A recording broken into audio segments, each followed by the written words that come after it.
Just the two of us. Only two of us on 4th of July weekend.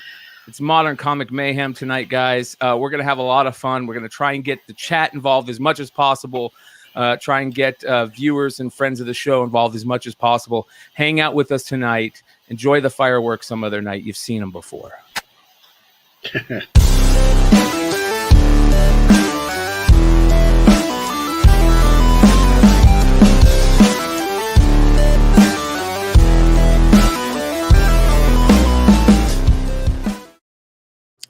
Ish, what's going on, brother? How you doing?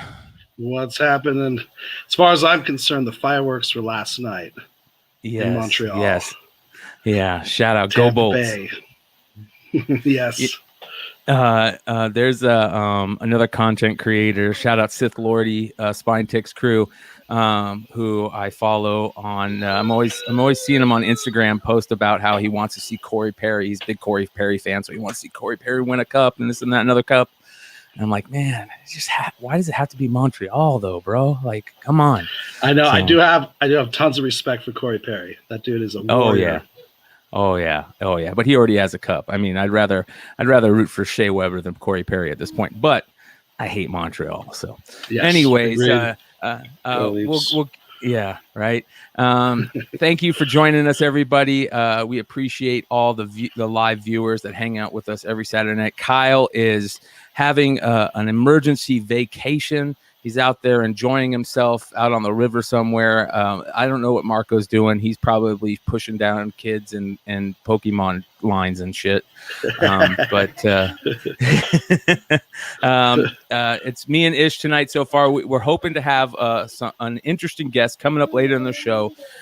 We'll see what happens. We might have some more guests. So who knows? You guys know how Saturday night works. If anybody's around that wants to join in, they usually just come and hang out.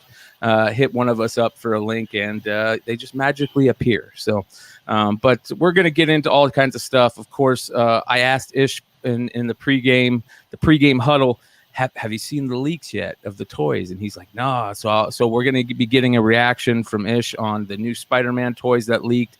There was talk of the Spider-Man trailer leaking too. I saw that. A lot of talk about that. I don't know if what leaked was a trailer or a fan-made thing. I don't ever trust it. But the toys did leak. That is 100% for sure.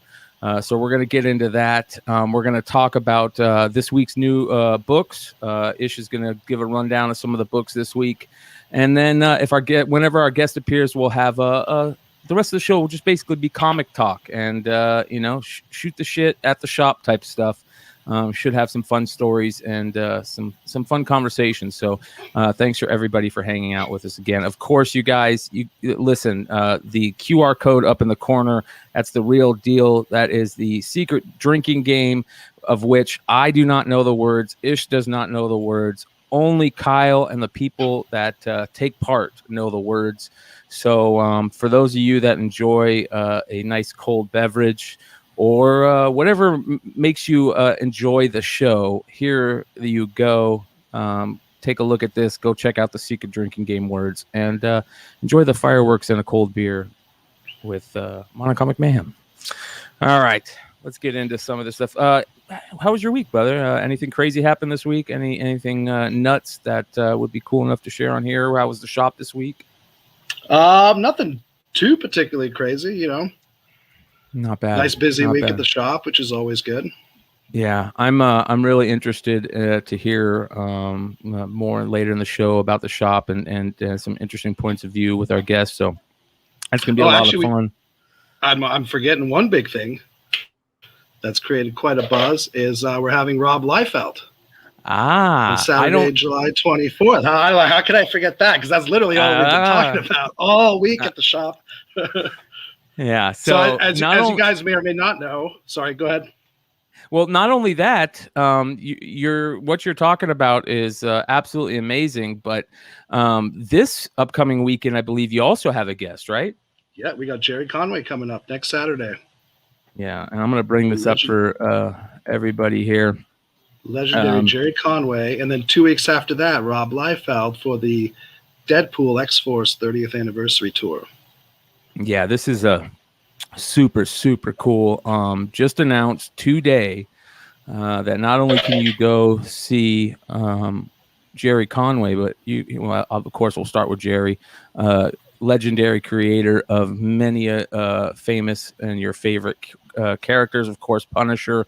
Go get your 129s signed if that's your thing. If you're out here in AZ, Jerry Conway. Arizona. Scottsdale, Arizona, June 17th. It was announced that Jerry Conway will be there July 10th from 11 a.m. to 3 p.m., which will be interesting. I would love to stop by and maybe get a couple of words in with a great creator like Jerry Conway.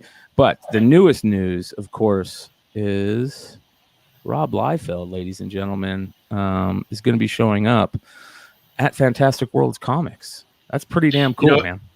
If our guest does come on later, ask him how it's a pretty good story how he got Rob to come. Yeah, I'm definitely. It just kind of happened out of the blue. Yeah, we're definitely going to talk about that. That is going to be something. I love stories like that, and I love to hear stories of. Listen, you guys, it would be amazing if we could get more comic shop owners and people who have been part of the history of comics, selling comics and collecting comics, over the last 50 years to come on this channel and talk about some of the amazing things that they've seen throughout the years. So we're going to do our best to try and do that and get more comic shop legends on the show. Maybe we'll start a show called Comic Shop Legends. You never know. But Rob Liefeld, very polarizing figure. I know I would love to hear what he truly thinks about everybody kind of joking throughout the years to see if he really takes that stuff seriously or if he just kind of rolls with it. I would hope he'd be the type of guy that would roll with it, but you never know. Amazing. What is it? Gene modeler. Amazing gene modeler. So, one interesting thing I found out while putting this event together and doing a little research, I had no idea that X-Force #1 is the #2 selling comic book of all time. I'm not surprised. I did not know that. I'm not surprised. And then, and then I was like, well, and then I'm not surprised. What is #1? It's got to be Spider-Man or X-Men, right? It's X-Men. X-Men #1. Yeah, X-Men. Okay. All right. Well, it'll be a lot of fun, and we'll have to keep an eye on that and see how everything works. Here we go. Shout out Jesse. He rolls with it and he loves it. Thank you. I love that. I love that about Rob Liefeld. That's the best part about being in the eye of the public like that. And he is a character himself, that's for sure. An absolute character. So we'll see what happens with that. Very cool stuff. All right, let's get into some of the news of the week that I thought was kind of interesting. Of course, we're going to get into a little bit about Loki throughout the show, and we'll talk about new books and stuff. But some of the big stuff throughout the week is let's see if I can find it here. Spider-Man No Way Home toys that were leaked. Well, not necessarily leaked. So this is how this works. For all you guys who are Pops fans and Marvel Legends fans and collect all this stuff, you guys know this. This is not a secret. Most of the time when movies get made, they get pushed back. And when they get pushed back, that doesn't stop the toys and stuff that were supposed to come out at the same time, because the toy company is like, hey, we're making money either way. So Spider-Man No Way Home was supposed to come out this summer, and all the toys were made for it, right? And they're ready to go. And there are a lot of toys that are going to come with this. Legos, Pops, Marvel Legends, everything you can think of. Well, Spider-Man gets pushed back. I forget when they're saying that it's supposed to come out. I think we're supposed to see a trailer maybe with the new Suicide Squad movie. But anyways, the toys... Is it for Christmas time? Yeah, I don't know. We'll see. I think it's the toys did get released, or did get advertised, because they are getting released. And here are some of the toys that I thought were interesting. So we'll kind of go through some of the stuff. This is for all like the Funko people. This is interesting.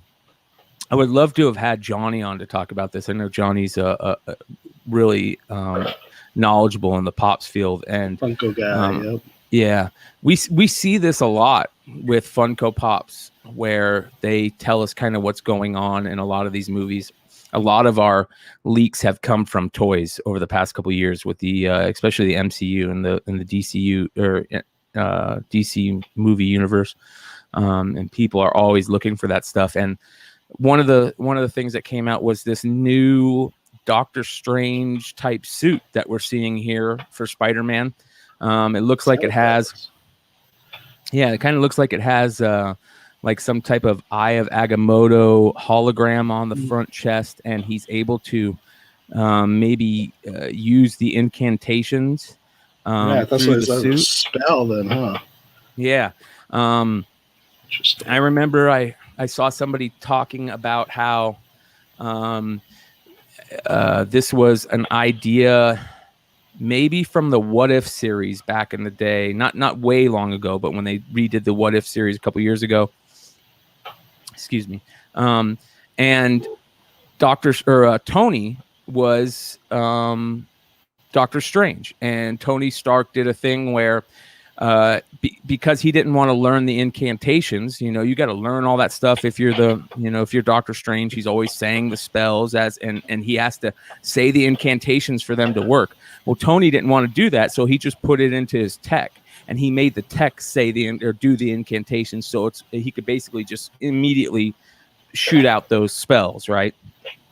Really smart. I thought that was cool. We'll see if that happens in the. Yeah, that'd be kind of cool if Doctor Strange has to give Peter some type of little extra oomph in his suit in order to do something. So there's a lot of Doctor Strange leaks that came out in these toys. This is just one of them, but I think that's pretty damn cool. We'll see what happens. Here's another one. There's the box for it. This is called the integrated suit. So another clue that it's integrated with the spells. Integrated suit from Funko 913. There you go. This is interesting to me. Sorry, guys. We got a comment. This is the laziest thing I've ever heard. It is Tony Stark. Right? It's not laziness. It's shortcuts. It's efficiency. It's efficiency. Efficiency and productivity. And why does Doctor Strange have a shovel? There's got to be some type of joke in the movie with a shovel, right? Yeah, and he's got like boots, like galosh boots on. Interesting. Yeah. So we'll see what happens with this. This is called they just call it Doctor Strange. They call it Doctor Strange chillin'. All right. Yeah. Okay. Another Spider-Man suit. This is kind of closer to the whole Jack Kirby style suit that they rolled out. I was just going to say the wings that used to kind of appear and disappear throughout the Silver Age. Yeah. It always made good. I love this. Worked well on the cover art. Yes, very well. I think a lot of people forget this kind of ability or this suit action, the wings. Cool stuff. I always remember this is one of the things I really loved about Spider-Man 2099. He had the wing kind of like bat cape thing too. I remember the toys, him having that. All right. So Comic Book Human says the shovel may suggest they are using the Sorcerer Supreme run in the movie. Ooh. So that's an Easter egg right there. Hey, Comic Book Human, thank you for that. Oh, hey, we got corrected. It's Steve Ditko, not Kirby. Thank you, Nunya. Thank you. Yes, you're right. Absolutely. There we go. That was just force of habit on our part, huh? Yeah. Thank you guys for hanging out with us. We got 52 live viewers right now. Just started the show. I want to remind everybody, hit that like button, hit that subscribe button. If you guys are new to the channel, hang out with us for a while and let us know if you like the show.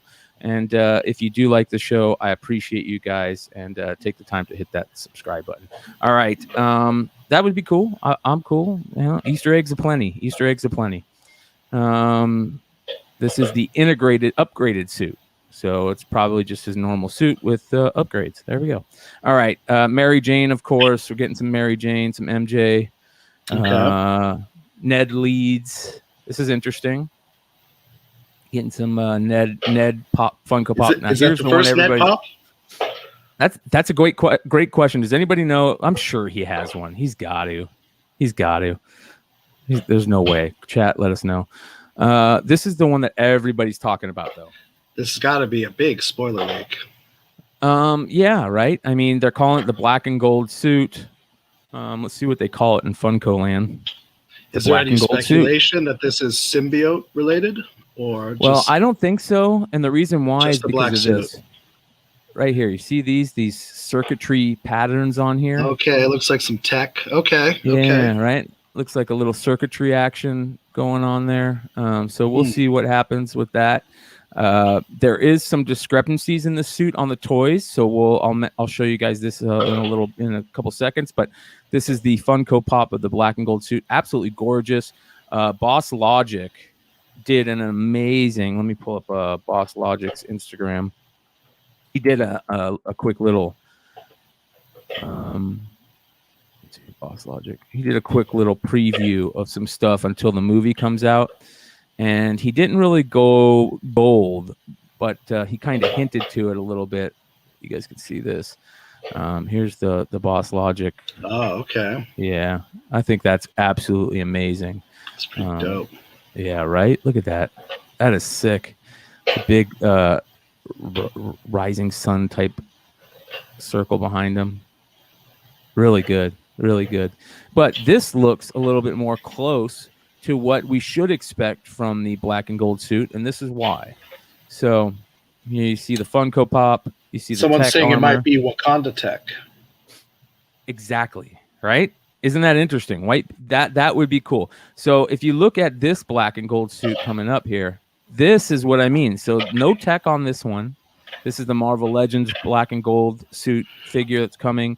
But you can see the red on the fingers and on the forearms there, and that's kind of what Boss Logic did here too. So there we go. Okay, cool stuff, man. Really cool stuff. What up, everybody? I see a bunch of people jumping in. Thanks for hanging out, guys. Chuck, what up, brother? Good to see you. Everybody got fired. Yep. We'll have to talk about that firing crap later. All right.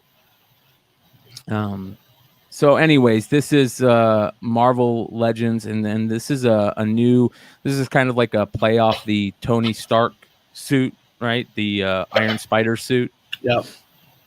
Which is still pretty cool. So we're going to see that in the new movie. It's not exactly the same. There are some subtle differences, but it's pretty damn dope. I like it a lot. Of course, J. Jonah Jameson. Yeah, that J.K. Simmons style. That's great. I know, right? Doctor Strange himself. Pretty cool. And let's get into some of the fun stuff. Here's your little web shooter thing. Interesting here. Note the webs are gold. And I'll show you guys something else interesting here. This is kind of cool. New Spider-Man type mask here with kind of has a retro feel to it. Yeah. Now here's your Iron Spider suit again. Dope. Really cool. Nice little motorcycle action, snake a la Snake Eyes-esque. Old school Batman. I was gonna say Bat Cycle, but yeah, Bat Cycle, yeah. All right, some more interesting gold web shooting stuff. Seemed like a web trident. Right. Look how dope this figure looks. Now this figure goes back to the gold circuitry on the arms, but look there again, gold web shooter or webs coming out. That's a based Doctor on the packaging Strange. Though. That doesn't look like the actual Legends line. Yeah. But they look really good though. Yeah. More gold stuff with the silver or the gold webbing. I want to get to the Lego stuff here in a second to show some. Oh, here we go. More gold webbing, right? Another gold figure. That's the Titan Heroes. Okay, here we go. Lego stuff. Got Nick Fury in it. That's interesting. Mysterio. Don't know why Mysterio is in it. We're supposed to get some type of Sinister Six type thing, right? We know Alfred Molina's in it as Doc Ock. We know that. That was leaked at the They showed pictures of him on set. Yep. And at the premiere of, what was the premiere recently where he basically let slip that he's going to be in Spider-Man? I forget which one, but we are going to see Doc Ock. So, but the Lego stuff is really cool. I mean, Legos have always been cool. I don't care what anybody says, even the medieval ones. All right. I grew up in the era of non-licensed Lego. It's just like gas station, police station, hospital, or like Pirates Medieval. And it's like, man, now it's Marvel, Lord of the Rings, like all the cool stuff. This is the interesting one, or one of the interesting ones. We see the Scorpion tech, which is kind of interesting. Like Scorpion but we got mech suit. Yep, Scorpion mech suit. Yep, we've got Wong hanging out, so we got some Wong showing up here. And for those of you guys that don't remember, we saw Wong showing up in the Shang-Chi trailer fighting Abomination. That's right. So go back to the previous one. So is that MJ fighting that is back MJ with a candelabra? Yep, that's exactly what that is. You're 100% nice. Right. So here she is right here. This is MJ right here. Wong looks like he's got some new digs, some new threads. Pretty cool. I love this type of stuff where it's got all these little things like this little. Is that the Loki helmet? Where is it? No, these are like tentacles coming out of the treasure chest. Okay. You could tell it's like in the Sanctum Sanctorum. You know what I mean? It's got like the old school feel to it with the candelabra and stuff. Yeah. And it looks like, because at some point there were scenes from the movie that came out where it showed MJ, Ned, and Peter walking into a house and kind of like looking around. You could tell it was the Sanctum Sanctorum, and it looks like they go in there and you could see they kind of give it their own feel. You see little video game controllers hanging out, so we'll see what happens. All right, Boombox. Someone commented this is going to give a bump to ASM number 20. Why is that? Because of Scorpion? I'm not sure. ASM number 20. We'll see. All right. Well, here we go. Check this out. This is one that really just, I saw this and I was like, oh man, that is amazing. Look how cool this Spider-Man figure looks with this gold suit. And look, he's shooting the gold webs. There's the gold webs. Wow. And we've got the Vulture back in the house. So I think we're gonna get Sinister Six. We all knew we were gonna get Sinister Six, but now I think it's kind of, we're seeing the characters we're gonna get. But look how cool these look, man. If I was a kid, I would geek out over this. I would throw a fit in the toy aisle until I got this one. Yeah, Ish, your wife is throwing you some subliminal messages here. I'll buy her some, not for the child, for her. For her, okay. As long as she can do an unboxing on the channel, and then I get to play with them too. Okay. Stop showing Joe's doing. Stop showing your Wong. Sorry, a lot of Wong. Yeah, we're getting a lot of Wong coming from every direction. Yes, we are. That is 100% correct. But I really like the Vulture's suit, and I mean it looks really dope. I don't know what this necessarily is. This looks like some type of Tony tech, right? Some Stark tech, some type of drone that can follow. But the color scheme makes me think of Yellow Jacket. Yeah. Well, it's got the gold. It's all the gold, right? I guess, gold and gold. black. I'm seeing yellow. So, anyways, that was a lot of that stuff. So, thought it was interesting to go through that and see what we get later on down the line. You never know. But this all could be a ruse. A lot of these could be like just throwing us off the scent, right? They always throw that. They always throw that one character in the Marvel Legends line that like everybody's like, oh, that means this character's coming, and it was just to mess with us, right? All right, let's see here. Late Night Comics says speculating each of those spider figures is a different Peter Parker. Ooh. Let me ask you this, Brian. Where are we on the rumors of Maguire and Garfield actually being in the movie? I hear that the Maguire stuff is pretty solid. So we haven't seen any photos on set yet. Nothing leaked, correct? That makes me kind of a little skeptical. Yeah, and I have been from the beginning because it seems almost a bridge too far that they're going to bring all these guys in. Yeah, well, I've heard the Tobey Maguire rumors heating up a little bit more and more on a lot of the. I follow a lot of like the YouTube channels that talk a lot about the MCU leaks and stuff like that. I'm always watching that stuff, and the Tobey Maguire stuff has been coming up more and more. Not the Andrew Garfield stuff, but the Tobey Maguire stuff for sure. Interesting. Dr. Lovebox says Far From Home had Molten Man and Hydro Man in the Lego sets, which didn't happen. Yes, you are correct, sir. Yep.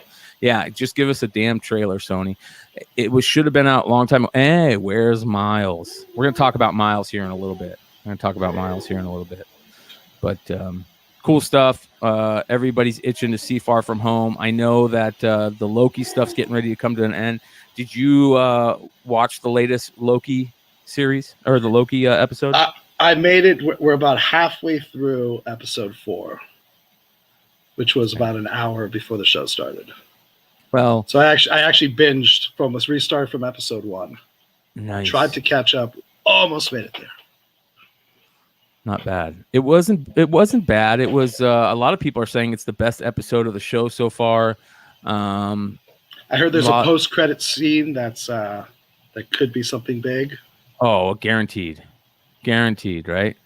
That so for those of you that are spoiler don't like spoilers, sorry, spoilers don't mean anything here at this channel. So we're gonna spoil it all. So basically, even for me, I gotta take it. Yep. We're gonna spoil it for you too. So let me. I won't spoil it too bad for you, Ish. I'll just talk about it. All right. Be gentle. Yeah. So there was a lot of Easter eggs in the new episode, of course. Let me pull up. Episode 3 almost had someone walk away from the show. Episode 4 was a redemption. Yeah, yes. Episode 3 kind of left me wondering, but. If it was a longer season, I could see, all right, you can dedicate some episodes to talking heads, for 40 minutes. But when you have a 6-episode season, I don't know. I feel you got to pump up the pace a little bit more. Well, the interesting thing is we got more on Sylvie and her backstory a little bit, right? You saw that where they kind of talked about she was a deviant. As a child, I kind of felt weird, like them kidnapping a child. It felt like, yeah, it was, and we still haven't found out why what her Nexus event that she did that was so bad that to get her. In her future, in her timeline, yeah. And what was the other thing? It wasn't until this episode. I feel so stupid about this. It wasn't until this episode that that I noticed that when they drop those little things, not only do they erase like Sylvie's stuff, they erased the whole timeline. Everybody who existed in that timeline, yeah. That kind of blew me away. That was interesting. But it is what it is. There was a lot of really amazing things. So, anyways, I didn't know that they destroy her whole universe. She's a little kid, and all that fun stuff. They take her into the TVA. She goes into the TVA, and this was the kind of part that was weird to me, is that all of a sudden she's in the TVA, she's getting taken from the judge, and she just magically swipes the thing from her. Like, I felt like that was a little easy, right? That was a little easy. But it is Loki.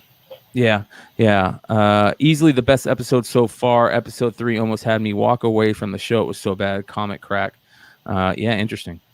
Flynn's Ghost says Thor 617. Yeah. Thor 617 is selling for crazy. We'll talk about this too. It was on the hot list this week. During the episode, I turned to Christina. I was like, "This makes me want to watch Thor Ragnarok again." Yes. They showed mentions of Ragnarok. Yeah. When they kind of showed you Sylvie's Ragnarok, they showed you like a new shot of Ragnarok. They showed you kind of like the whole city from behind and stuff, and that was cool. Anyways, so they kind of give you an idea that Sylvie was taken from her from her timeline when she was a young kid, 7 and 8 years old.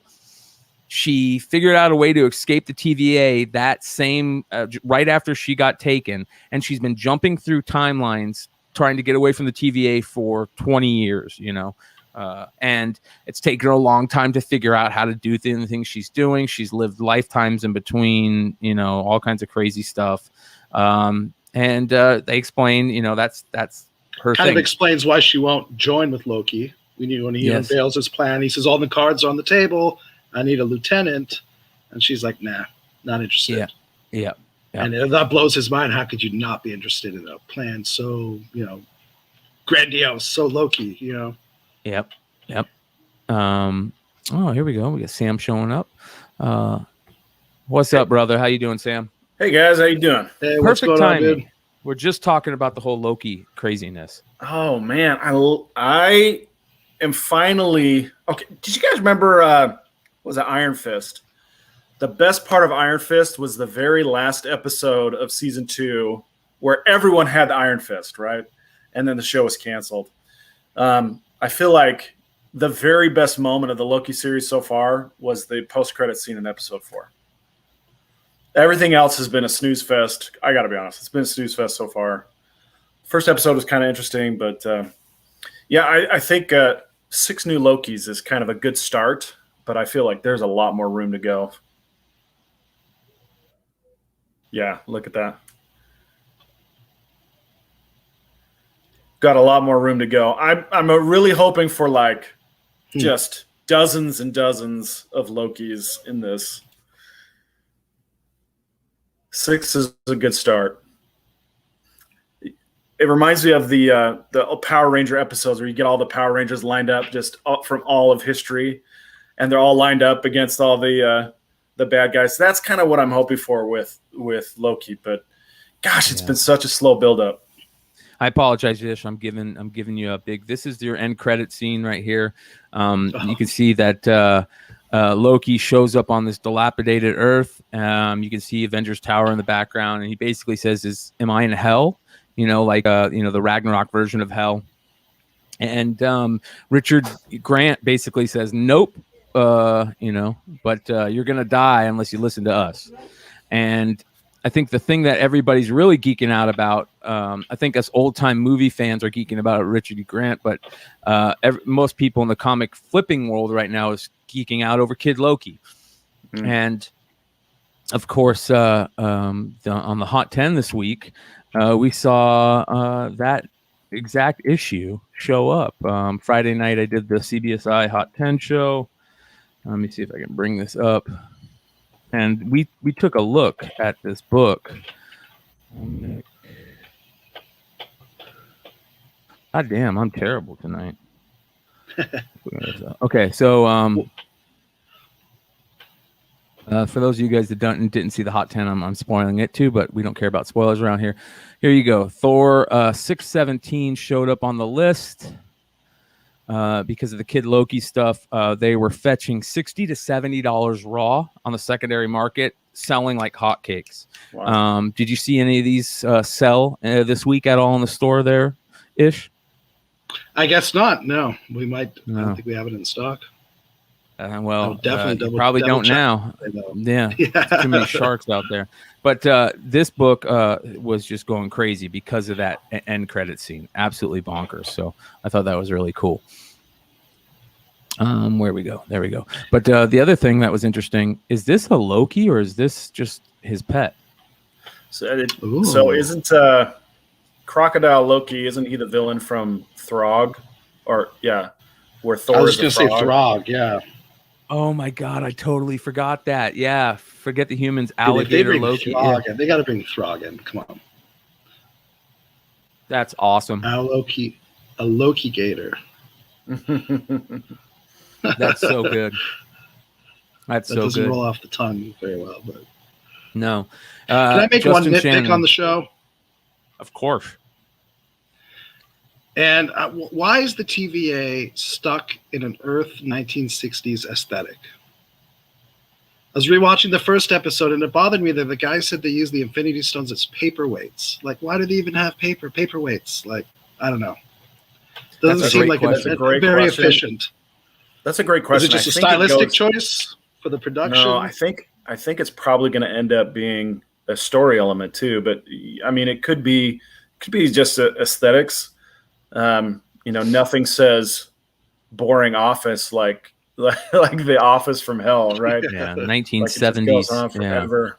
Like it reminds me of Joe versus a Volcano, where the guy is just like the neon lights are just sucking the life out of him. But no, I think my wife, she figured out that they were drinking Josta. I think that's called. Yeah. The cans of soda on the table. Josta, I guess, is like the original energy 80s. drink. Yeah, I used to drink that stuff 80s, in the late 80s, early 90s. Yeah. Yeah, that was like Jolt Soda, Josta and Jolt Soda. So yeah, I don't know. 4 episodes in, I haven't figured out the TVA yet completely. Yeah, there's a couple questions, right? Did you get to the end of episode 4 yet? Yes. I'm not. Ish didn't. So we're spoiling it all. We can spoil it. Don't worry about it. Yeah, so they go and they face the timekeepers, right? And there had been a lot of speculation on last week that the timekeepers were all a ruse. So I guess the question is, what do you guys think? Who's behind the TVA? Kang. Well, I think Bryan suggested there were 3 Kangs. Yeah, and I've heard that rumor really gained some steam recently. Yeah, and that the Ravonna definitely suggests Kang's involvement, but at the same time, Kang isn't really a good foil for Loki. I have a hard time thinking that anybody is a worse enemy for Loki than Loki himself. Well, here's the only problem with that, and I know what you're getting at. Like a lot of I've heard that too, where people think that some Loki is behind all this, right? Yeah, and he's going after us. I don't think that they would. It feels too obvious. Like, I know everybody's going, oh, Mephisto this. People are treating Kang, and it's going to end up being Mephisto and this and that. Listen, the Mephisto clues were not as obvious as the Kang clues. They're to me, they're not. The Ravonna Renslayer character is associated with Kang, period, right? Absolutely. The TVA, that's a time, playing in the time stream is a Kang thing. Absolutely. Kang is gonna be in Quantumania, right? So yes. There, if he's and hidden, there's a Kang comic coming out this summer. Yes, everything ties in. Always. Yes to all of that. You know? Yeah. Yes to all that. But for this story, does it make sense? Depends on how great Kevin Feige is at setting up the next story. There's only 2 episodes left. Only 2. Yeah, these are going to be crazy episodes, right? They have to be. They better not have to fix a shrimp boat. Oh God, that's going to eat up the rest of the series. Yeah. I just want to comment actually on some of the comments where people are talking about when I commented on the Infinity Stones. Mm-hmm. I understand that the Infinity Stones, are rendered useless. Blah blah blah. It's what he said. It was that the paperweight. That I imagine this TVA guy, why would he have a stack of papers? He needs a paperweight. That's what bothered me, right, not the Infinity Stones. Right. They have all of this infinite power and technology, and yet they're still using a dot matrix printer. The Macintosh dot matrix printer with the and he's got a fan on his desk. Yeah, with the perforated hole. Oh my gosh! It's like there's got to be an easier way to do this. Can we not update the tech? Yeah. Well, listen, Marvel also loves to do that thing where when they have a new character that they're starting to put out in the MCU, they like to release comics around the same time. And in the recent previews, it was Kang City, man. They got new Kang books dropping left and right. So I'm just happy that we're able to have these conversations. Like this is what I love, because one, they keep it interesting. They keep us guessing this and that, and they're good. I mean, I don't think there's been anything that is as bad as what DC has put out, at least. That's how I'll rank this when I say good.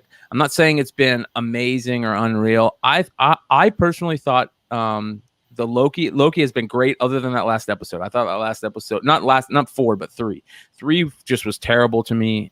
It was, I get it. It was to set up the relationship between Sylvie and Loki and make you kind of care for him, this and that. it just what fell kind flat of redeemed with me. that episode for me was that catastrophic event, the moon crumbling to that planet. That was very cool. It's kind of the atmosphere when they're walking around in the background stuff, you know, it looked like there was like a war going on. So I thought that was kind of a beautiful. cool visually kind of a cool aspect of that episode. But yeah, it was absolutely stunning. That's the silver lining, I guess. That episode felt very much like a shrimp boat to me.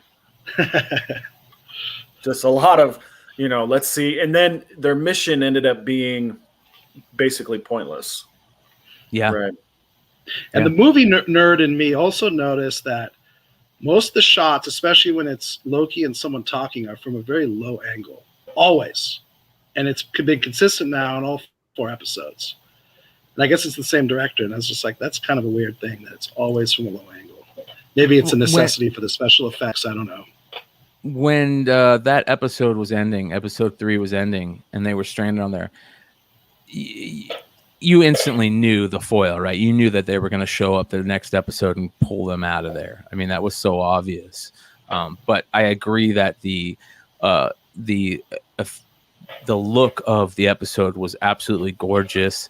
That scene where they were sitting there on the just looking out, and like you said, all those parts of the moon were coming and falling. Like I can imagine a nice double splash page of that. Kind of small in the middle, and then everything around them. Yeah. Yeah. By the way, you guys, we are about ready to get dumped on out here in Arizona. So if we have internet issues, that is the problem right now. Speaking of, let me go check on something. I'll be right back in a second. Yes. Sounds good, brother. Sounds good. Yeah. Make sure tent is tethered down. Yeah. So did you see the leaks of the Spider-Man stuff, Sam? Yeah, very What'd cool. you think? Yeah, right. Yeah, I mean the black and gold is very interesting. I'm wondering what that suggests story-wise. The black and gold aesthetic was, Black Panther had a lot of that kind of aesthetic in the Black Panther movie. But all of like the gold webbing suggests new webbing technology. So it's very interesting as far as where that could end up going story wise. But I did see all those toys. Really cool. Yeah, really good. All right, let me get this. I'm trying to get some new stuff. We've got 82 live viewers. Thanks for hanging out with us right now, you guys. Please hit that like and subscribe button.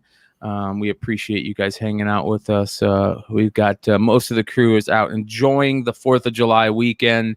Yeah. So we're a little bit jealous of those guys who are out there hanging out on the lake or the river somewhere out here in this wonderful place. But I'm going to get back to the Hot 10 real quick because there is something that I definitely want to talk about here that I thought was very interesting this week that we've been hearing a lot about, and that is Donnie Cates and the Donnie Cates hype train that is coming along with this Thor #6. If you guys that don't remember, this Thor 6 second print variant from the Winter Thor run that happened that Cates wrote. There was Marvel did their second print issue where they've been doing cool. I like it. I know a lot of people don't like it because it's art that's already been used. But Thor. Let's see here, 6. Sorry, guys. I like it because I think it's cool to use splash pages as covers. Yeah. And they've been doing that for a while. So they put out a second print of Thor #6. And I'll bring it up here. That has a wraparound cover that was the splash page at the end of the issue. That was like you were seeing a future event where it showed Thanos standing there with Mjolnir, and Mjolnir had the Infinity Stones in it, and then he had this sick arm piece that had another weird. It looks like it's the Black Winter Stone in it, and then you have all the Marvel zombies behind him, and that's all you saw. You just saw, oh, this is a future. This is the future. And somebody hit up Donnie Cates. We all know Donnie Cates is jumping from Venom right now to Hulk. And somebody hit Donnie Cates up and said, hey, are we going to see this? Is this something that's going to happen? Donnie Cates basically said, yes, for sure it is, 100%. And so this book started selling. Now, this book was printed in mass. I mean, there were so many of these books out there. I remember people were picking it up in just handfuls, stacks of them, right? Yeah. There were so many exclusive variants that so many people had these books because there was exclusives for the Thor #6. We saw a lot of Black Winter variants. There were some gorgeous variants. There was an Enchantress variant, I think, for this that Greg Horn did. That was absolutely amazing. Anyways, there are a ton of these books. What there are not a ton of are the black and white book. There's still a ton of those, not as many, but this book started shooting up. This book is going for $100 raw. Seeing a lot of them out there, and I just thought that was very interesting. I would like to hear what the chat thinks. How fast are we going to see this show up? Is this something that we're going to see in Hulk? Should we even care about this right now, or is this something that we're going to see in years down the line? Comic Book Human says, Cates sells Cates every chance he can, as he should. He has burned aggressive speculators enough that humans should have learned by now on buying based on his words. He's a hype man. He's a hype man. Hype man aren't all that bad. And you gotta admit, Sam, do you read much Donnie Cates stuff? You're basically looking at a noob, very much a noob as far as the comics go. Yeah, good. Even better. Ish, we're talking about the Donnie Cates stuff. Everybody talking about, of course, the Black Winter spec talk. Let's see here if I can find it. Where did I find that? We had a lot of those #6 wraparound variants in our shop just left over, and they've been selling quickly the last week. This one right here, right? Yeah. I was telling people that they're a long time. A long time, and people bought a ton of them, and they printed a ton of these things. Yeah, he is P.T. Barnum. He is. Yep. But there are a lot of those guys are. Rob Liefeld is a form of a hype man. Donnie Cates is a hype man. Dinesh over at Bad Idea is a hype man. And that's what we need in this industry. Stan Lee. Yeah, I don't mind it. What I don't like, Jim Shooter. This is why Jim Shooter. What I don't like, and this is why I bring it up, is I think that endings matter. And I think too much in comics, we have these big events where people are talking about these great stories and the endings fall so flat that it just doesn't matter. It's become a cliche. Yeah, man. And has there been an ending that Donnie Cates has penned that is good? I mean, I can't think of one that just immediately stands out that was good. This stuff the Black Winter stuff fell flat to me too. The Venom stuff was, Null was so flat it was unreal. That ending was not that great. We were all expecting, this amazing stuff, and it was just it fell so flat. And comics has been destroyed over the last couple of years with their 10, 12 years, 15 years now with their big events that just the endings fall flat. I could think of a ton of them. I could think of the Watchmen stuff that Jeff Johns was doing at DC a couple of years ago, where he's trying to bring back the Watchmen. Doomsday Clock. That fell flat. Basically every event but did that I can think feel of, flat, that fall flat story-wise, or because they dragged out final 2 issues and nobody cared when they came out? Both. The story was not that great, and they always have delays. So what you're saying about Cates? Was Silver Surfer Black wasn't bad. I was going to say, how about crossover? Chip Zdarsky is now taking over, and that was supposed to be Donnie Cates' baby. And that's another great point. So is this maybe a good thing? Maybe they recognize Cates will start it, but he will not end it. Jay, do you really think Venom 200 was good? I just thought it was meh. I thought it was meh. It wasn't great. I mean, Null got taken down with ease, I felt like. Yeah, Null isn't dead. I get it. Well, I don't. Yeah, Null is definitely not dead. Yeah, I just. Anyways, Silver Surfer Black Country is beautiful, though. Yeah, Silver Surfer Black. I'll give you that. Silver Surfer Black was good. God Country. Hey, where is God, I'm forgetting his name. We haven't heard from him so long. The Ghost Rider, Ghost Rider Punisher character, the Cosmic Ghost Rider. Where's Cosmic Ghost Rider? Cosmic Ghost Rider. That was Cates' baby, and then I think Jerry Duggan took it over. Yeah, that Thanos. Yeah, he's been absent for a while. Yeah. So yeah, you're right. No one characters. Yeah, it was a great character, and we all know that was supposed to be Deadpool. There's no way in hell that was supposed to be, or that was meant to be Punisher from the jump. That was Deadpool, and people figured it out, and he flipped that shit. But I will say, ultimately, I like Donnie Cates. I think Donnie Cates is good for comics because he sets up a great storylines. He just can't finish them, and that's what makes me mad. And I feel like comics is like that. We don't get the finishes that we get anymore. But anyways, this book is blowing up, so I just wanted to remind everybody. Bryan, I know is that because traditionally comics never finished? Spider-Man just keeps going. Fantastic Four keeps going. You know, so I'm talking Silver, Bronze, Copper Age. We never got endings. We got little story arcs, but we never got an ending. Now we're in the era of miniseries, maxi series, where you gotta have a big ending, and maybe comics is just not used to that yet. Yeah, it could be. I will say this: comics, there are great storylines that have great endings, right?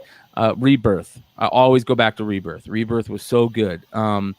I even think the whole what ending to Rebirth are you referring to?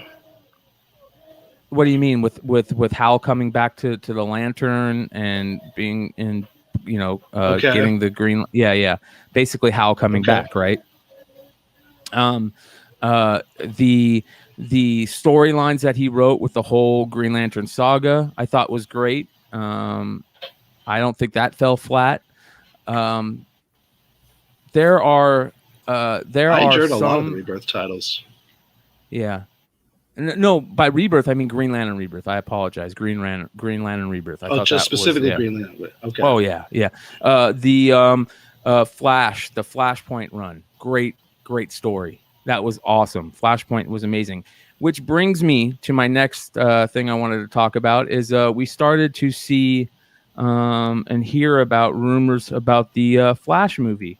There was a Flash movie leak that a lot of people are talking about, and the funny thing is, let's see if I can bring up an article just to have on the screen while we talk about it. The funny thing is that I think that this is going to be a good movie. There's a photo of Michael Keaton on the set. Yes, there is. Yes, there is. It's in this article or not. Well, the leak basically revealed we showed more of the new Supergirl character, right? From what it sounds like, they're doing this whole Flashpoint run. It's pretty similar to the comics. We're not going to get the Superman character that was withered away, because he wasn't in the sun. It sounds like the character that's going to fit that role is that Supergirl character. So that's cool. I'm all for that. The Michael Keaton character to me is the coolest part because I can't tell if we're getting more of Michael Keaton Batman Beyond Bruce or Bruce from the Alex Ross universe where he's got like a lot of mech attached to his armor and stuff, and that's how he gets by. But either way, we're getting that old Bruce Wayne, and that is the most important thing to me because it opens up what 90% of us want to see, and that's Batman Beyond. And I love it. So it's going to be Jack Nicholson's back. Yeah, right. Yeah, right. That's not going to happen. But as long as they don't bring Val Kilmer back, please no Val Kilmer. Yeah, Val Kilmer is barely standing up these days, man. Oh man, dude, I feel bad for Val Kilmer because you're right, he is barely standing up these days. Isn't that a rumor that he had to dispel? That he had to what? I mean, he did an AMA on Reddit, and he talked about his health struggles. Yeah, really? Okay. Because he's been doing that one man show, Mark Twain. Yeah, good stuff. By the way, probably COVID shut that down, but by the way, you brought up Mark Twain. I think that I watched that a little bit of that, and he does really freaking good in that one-man show with Mark Twain. Really freaking good. But I think he got a bad rap as Batman. I liked his Batman. I don't think he's the worst of them. I'll die on that hill. Yeah, George, George Clooney was way worse. Yeah, George Clooney was way worse. But anyway, so what a year for Michael Keaton, though. He's gonna be in Spider-Man. Michael Keaton, coming back as Batman, reprising his role as the Vulture. I mean, for someone who made the movie. I don't know if you guys saw the movie Birdman, which was a critical of all these movies. He's gone over the cliff. But hey, I love it. So I like. Yeah, I think that was kind of him making peace with the fact that he's been put in those roles because of his turn as Batman. I think that was kind of him making peace with it. Well, here are some of the behind the scenes picks. Let's see if we can find some of those. There we go. Some of the behind the scenes picks from that we're seeing of Michael Keaton. There we go. Michael Keaton on the Flash. It's pretty dope looking car right there. Look at that car. Yeah, I know. That's badass. That is dope, dude. That is really cool. Rolls Royce. Yeah, that's dope. But I don't know. I love the fact that we're this much closer to maybe some Batman Beyond stuff. But another thing that I saw for the MC or the DC cinematic universe is this, which I thought was interesting. On Batwoman season 2 finale, they showed the Batwoman character. Yeah, and that looks pretty cool, right? I know Batwoman is a catastrophe.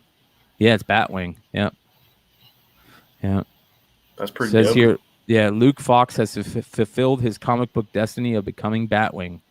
Do you think we'll ever see that whole next Son of Batman with Luke Fox's Batman? Will that ever come to the big screen? No, that was another complete catastrophe. The Future State. God, that was bad. They dropped the ball on Future State so bad with the whole Red X thing that that's just so frustrating. But I would be surprised if there's anybody in the chat that watches Batwoman. Let me know if there's anybody in the chat that saw this episode. Corbin tried to force feed me Batwoman. No. Yeah, he tried. He tried to force feed me Batwoman. I was just like, I couldn't do it. Couldn't do it, man. I knew people who liked season 1, and I don't think they're too keen on season 2. I would have been cool if they would have just kept the character. I heard she was just horrible on set and just was horrible to work with, so they had to change it. But I just felt like the Batwoman, the Kate Kane character, is such a great character in the comics, especially when she was first introduced in New 52. That stuff up. Or such a great looking character. Run on Detective. Yeah. Such a great character and a great looking character. Her whole background, everything about her. I mean, this is what a just great design on this. Yeah. Solo Wookie's girlfriend loves the show. Oh man, does she make you watch it, Solo? Or is Corbin your girlfriend? Are you talking about Corbin? J.H. Williams, Batwoman. Yes. Jay Nunya. Yes. Good stuff. Great character. Great design. They should have ran with this character more. They really messed up. I don't know if that's DC or the CW that messed up, but I love this character. She was one of the only good things from that run, that 52 run. Only good things. I was so bummed out when the Question ended up being Montoya, Maria Montoya or whatever. Anyways, all right. So that is the news on all the a rundown on a lot of that new information from the cinematic universe stuff. Thank you for hanging out with us, you guys. Appreciate it. We're hoping soon to have some interesting conversations coming up. We'll kind of end out the show just hanging out and shooting the shit comic talk. So if you guys got anything that you would like us to chat about, let us know in the chat, and we'll see what we can pull out of our ass. But how about Black Widow coming out next week? You guys pumped? Yeah, definitely pumped. I can say I'm pumped. I will say, Christine, I don't have high hopes. I don't have high hopes because the last movie I saw that had been delayed as much as this one was the New Mutants, and we all know how that turned out. Yes, and I feel like Black Widow is getting the same treatment from Disney, and so we're probably going to see. Well, I think those were delayed for different reasons, though. Black Widow is definitely a coronavirus COVID delay. New Mutants sat on a shelf before any of that happened. That's true. That is true. Did they do any reshoots or re-edits with Black Widow? I haven't heard that they did. Yeah, neither have I. Well, to be honest, most movies always do reshoots and re-edits. That's not like a big thing to panic about when you hear a movie does that. That's not that uncommon at all for them to do that. And especially if they have some time that, some studios, if they can afford it, they'll take the opportunity to be like, all right, let's go clean up that scene. Let's fix this. Yeah. Yeah, that's true. But at the same time, I mean, movies that do have extensive reshoots, sometimes it's definitely a bad sign because of nightmare scenarios. Shows some disapproval of creative choice on the front end. So, I haven't heard anything like that here. Yeah. Not only reshoots, but re-edits. As soon as I start hearing that you're going back and editing after they had something already done, I'm like, ugh. Oh, I don't want to. Well, they'll do like a screening, and then have a knee-jerk reaction to that audience's reaction. Those usually don't work out well for movies when they do that.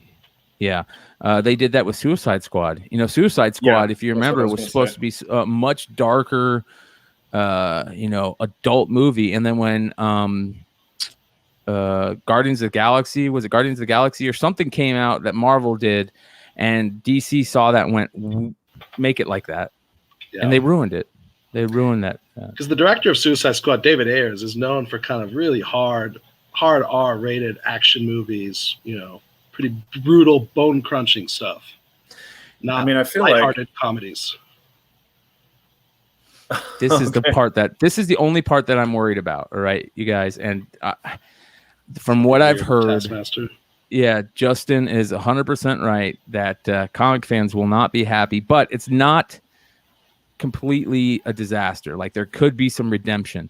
That Taskmaster character is such a great character in the comics that I feel like them doing a disservice to that character could be the worst thing that could happen, right? And Marvel and movie studios are great about killing off good villains, right? Why do that? Good villains are meant to, have some type of storyline where they have a turn and, Heath Ledger said it best as Joker. You and I are destined to do this forever. Yep. They hopefully Taskmaster doesn't get the Crossbones treatment, right? Where he gets just the tiniest cameo at the front end of Crossbones was so badass in that scene, and then they killed him. Yeah. Ugh. Well, supposedly this Taskmaster, the reason why he's so agile, he's able to, just kick ass is because his tech analyzes the people he's fighting and fights like them. So it isn't, Isn't Taskmaster in the movie a she? Well, we don't know that. We don't know yet. I thought that was almost like pretty much confirmed. It's all rumors, man. It's all rumors most of the time. 90% of the time when somebody says, I think that's pretty much confirmed, it's probably if because... you see the newest trailer and they show Taskmaster full body, what body type is that? Doesn't really look like a dude to me. That's interesting. I don't know. I thought it looked like just full armor. The armor didn't it was very armor, but I don't know. The armor didn't have boobies. It looks like it had a bit of a chest. Woman, right? I was like, oh, that looks like a woman.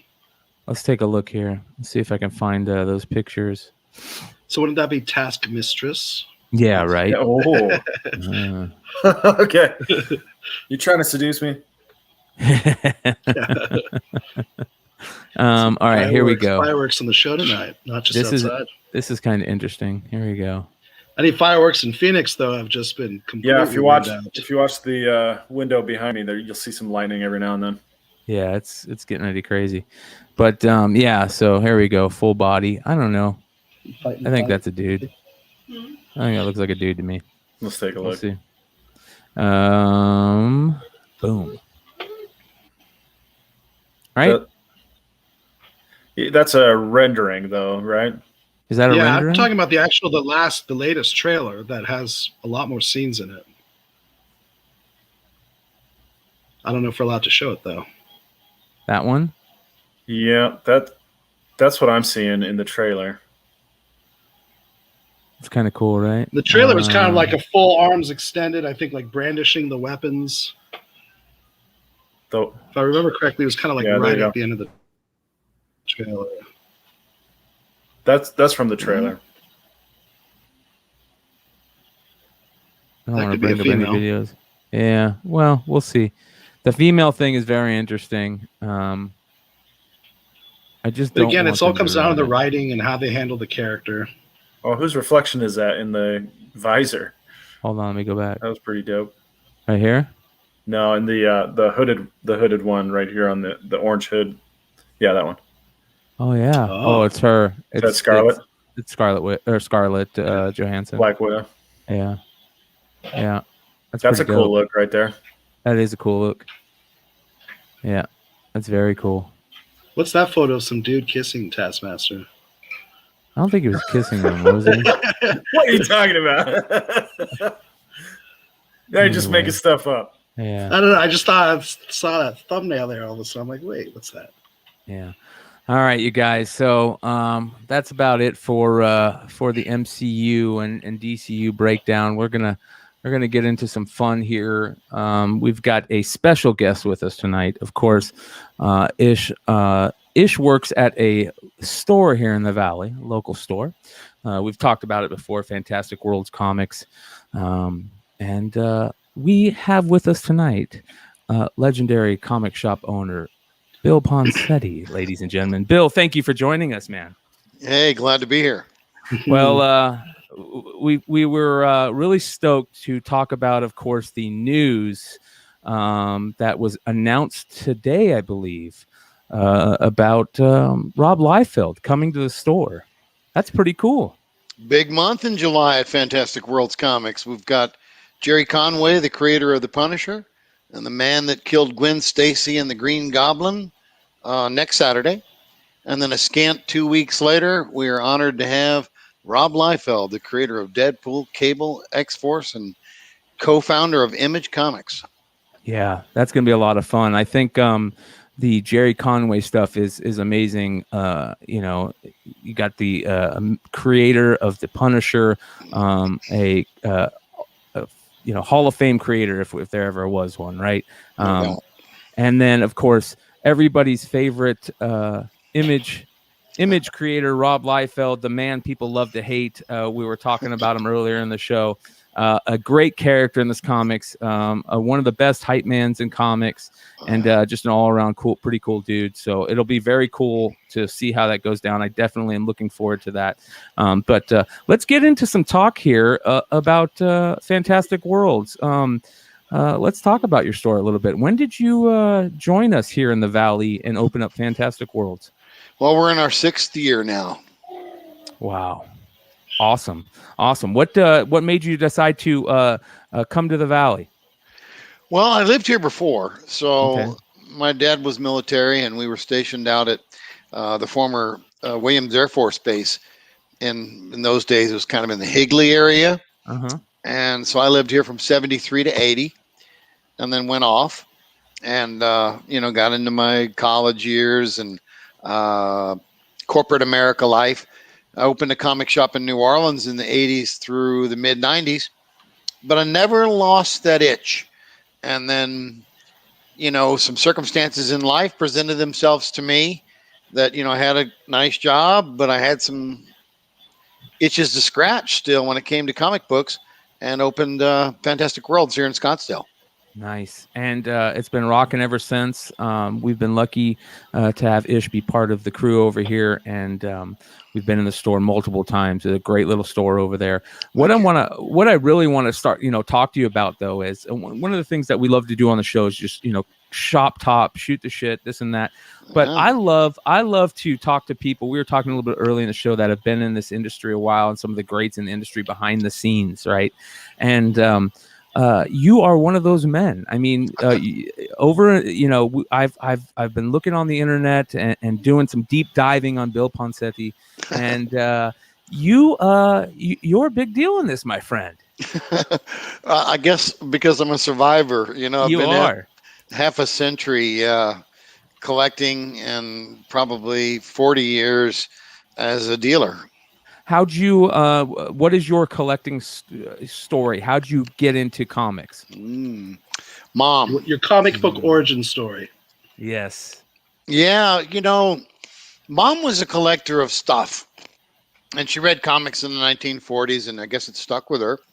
And so my brother and I, he's 2 years older than I am, in 1960s, G.I. Joe was coming out in 64, and she was buying us G.I. Joes. And we were starting to get to the age where she could either read to us or we could quasi-read. And so she'd buy us comic books. And she managed the department store, and it also had a little like shopette or mini 7-Eleven type thing inside of it. And so she got first crack at all the comics. And she'd bring home a stack for Joe, my brother, and a stack for me. And we fell in love. And, that was probably in the 60s. And then we got collecting in earnest. I like to say that my collecting and selling for a profit started in 1970 with Conan #1. Ooh, yeah. Big book we've been talking about last year or so. A lot of movement on those books. We've seen a lot of movement on a lot of books, but especially all the books. Yeah, all those books. All right, so you talk about Conan. So or Conan #1 was that the book that brought you into it, or did the Robert E. Howard pulp stuff kind of lead into that? Well, that's that one did. I mean, we were reading concurrently. The comic book led me to Robert E. Howard. Then I started reading those, paperbacks, and I started reading Blade. It was kind of a sword and sorcery phenomenon in those early 70s. My brother became sort of an artist, and he wanted to draw like John Buscema and Frank Frazetta. So he started, trying to do that. And I started writing little short stories about barbarian type characters. And that led me to Thor, Norse mythology. It just kind of ingrained me even further in. And that was it. My brother was a Spider-Man guy. I was a Thor guy. We were both Conan lovers, and it branched out from there. So it was Marvel for you guys from then on, right? I mean, yeah. Then I fell in love with DC. I mean, I don't know, maybe in the mid 70s, when Jim Aparo and Neil Adams started doing Batman, and it got grittier. Denny O'Neil started writing stories, and they were taking on, real topical things for us as kids, or teenagers in those days, dealing with drugs and Vietnam War and stuff like that, comic books didn't really like to tiptoe even near, let alone immerse themselves in. And I had a conversation with Neil Adams one night. We were in Chicago at the Wizard World Con, a long time back. And we had this private dining hall at Gibson Steakhouse. And we're after dinner, he and I are sitting at the bar and having a libation or 6. And, if it's Neil Adams 6. And I was like, well, Neil, you probably heard it all. And he's like, yeah, I probably have. He's not small on ego, but, the guy's, done a ton. And he's a legend. He is a legend, and, in reality and in his own mind. And I said, hey, dude, you changed comic books. And he's like, what do you mean? My art, my style. Like, no, art, smart. Jim Aparo, I can't tell the difference. He didn't like that. But, you and Denny made DC, which had relegated itself throughout the 50s and mostly the 60s, is kind of cartoonish, kind of lightweight, stories, imaginary stories, lots of romance and silliness, space adventures for Batman. I mean, come on, seriously. And, and Neil said, boom, we're taking it to the street. And he's like, I hadn't thought about that. And that's when I started liking Batman. Yeah, I'm right there. Bill, I gotta cut you off because I'm right there with you. As you can see, I got my Neil Adams. I sold a copy of that book today. Wonderful. This is one of my all-time favorite books. Big major part of my life. One of the greatest things that I've ever done was sit down and talk with Neal Adams about that time period, and hearing him talk about being in New York at that time, and exactly what you're talking about kind of how DC was looked at. And one of the things that he said is that they really fought to do those stories before they actually did. Yep. And they just kept getting shot down. And it wasn't until Marvel, kind of stole their idea, Stan and the crew over there kind of heard the rumblings going on over at DC and what they were thinking about doing. And Stan said, go do those LSD Spider-Man issues, without the code on there.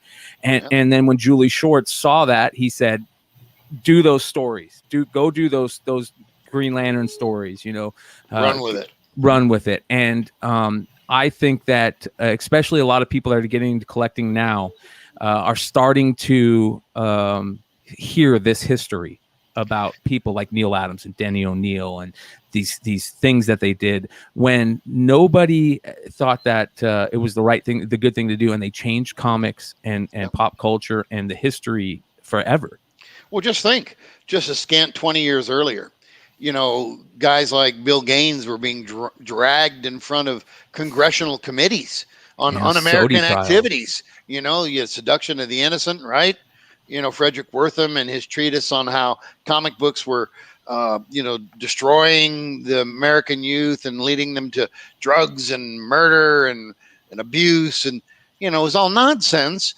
But, it was, Senator Estes Kefauver and those guys, believed it. They were the moral majority, I guess they were in those days. They couldn't bitch about, alcohol anymore because Volstead had been repealed 20 years before that. Now let's, curtail people's private lives. Let's burn books again. We just fought the Germans, about book burning and censorship and dictatorship. And now we're trying to install it in America. Yes. It was bizarre. And having gotten to know some of those creators, Julie Schwartz, you mentioned, became a very good friend of mine. Shelley Moldoff, who created, Hawkman and Green Lantern, in the Golden Age, was the primary DC cover artist in the 1930s and 1940s. Getting to know some of those guys well, was so nice to be able to connect me to that time and then take that time and connect it to the people that came around me. All right, every generation after me. Let me see. They're one of my favorite all-time creators in comics to hear stories about, and you might not have a story about him, but Steranko. I love hearing Steranko stories, and of course, one of the greatest Steranko stories I've ever heard is one that he told me straight to my face, and that is, of course, the famous Bob Kane story. Steranko was not a fan of Bob Kane, and he let him know multiple times. But Steranko is one of those guys that will hold court. You got any great Steranko stories? Okay. Yep. First time I ever saw him, many years back, he was, sitting over at his table there to do signings. And, and a friend of mine said, look, there's Jim Steranko. And I'm looking, I'm like, where? Over there. And I'm usually, Ishvan will tell you, I point to stuff and nobody can see it. Maybe it's because, see, my fingers are a little curved, and they're looking the wrong way. And I'm like, no, Ishvan, right there. And so my friend was saying right there. And I saw this woman sitting at a table. And then I realized it was Jim Steranko. And there's the hair. That bouffant hair threw me. I couldn't believe it. And, so we went over and met him. And you're right. He waxed about himself for ages and ages and ages. And, later that evening, I was out with another creator of renown. And we were talking about that. And I said, I met Steranko, and it was an odd experience, and he's like, odd. Yeah, that's putting it mildly. He said, never, he kind of tried to paraphrase Winston Churchill, when Churchill said that never before have so few or so many owed so much to so few. He changed it to say, no one has ever gotten more mileage out of less work than Jim Steranko. And I think that's so apropos. Now, regarding the Bob Kane story, I doubt that it's real. I think that it's just, Steranko being Steranko. And it's become popular, very popular over the last 20 or 30 years to say that, Bob Kane never picked up a pencil. Bullshit. No, okay? Yeah. That's a complete and utter falsehood. I mean, Bob Kane drew all of those early ones. Shelley Moldoff was drawing the backgrounds. Shelley Moldoff, when I knew him, he was the only guy still alive that had work in Action 1. But he was in the office. He was there when they asked him, you know, hey, Superman's selling. We need another hero. Go home, come back Monday with a new hero. He came back with a rough idea for Batman. He had drawn it out. He had a good idea for it. He had the origin story down. And then, you know, Bill Finger, you know, came in and helped him flesh it out, and Gardner Fox, and then later Jerry Robinson. But that man you're showing on the screen right there absolutely created Batman. And if Jim Steranko did punch him in the face because he thought he was bullshitting, then Steranko's got one of these coming too. Yeah. Yeah.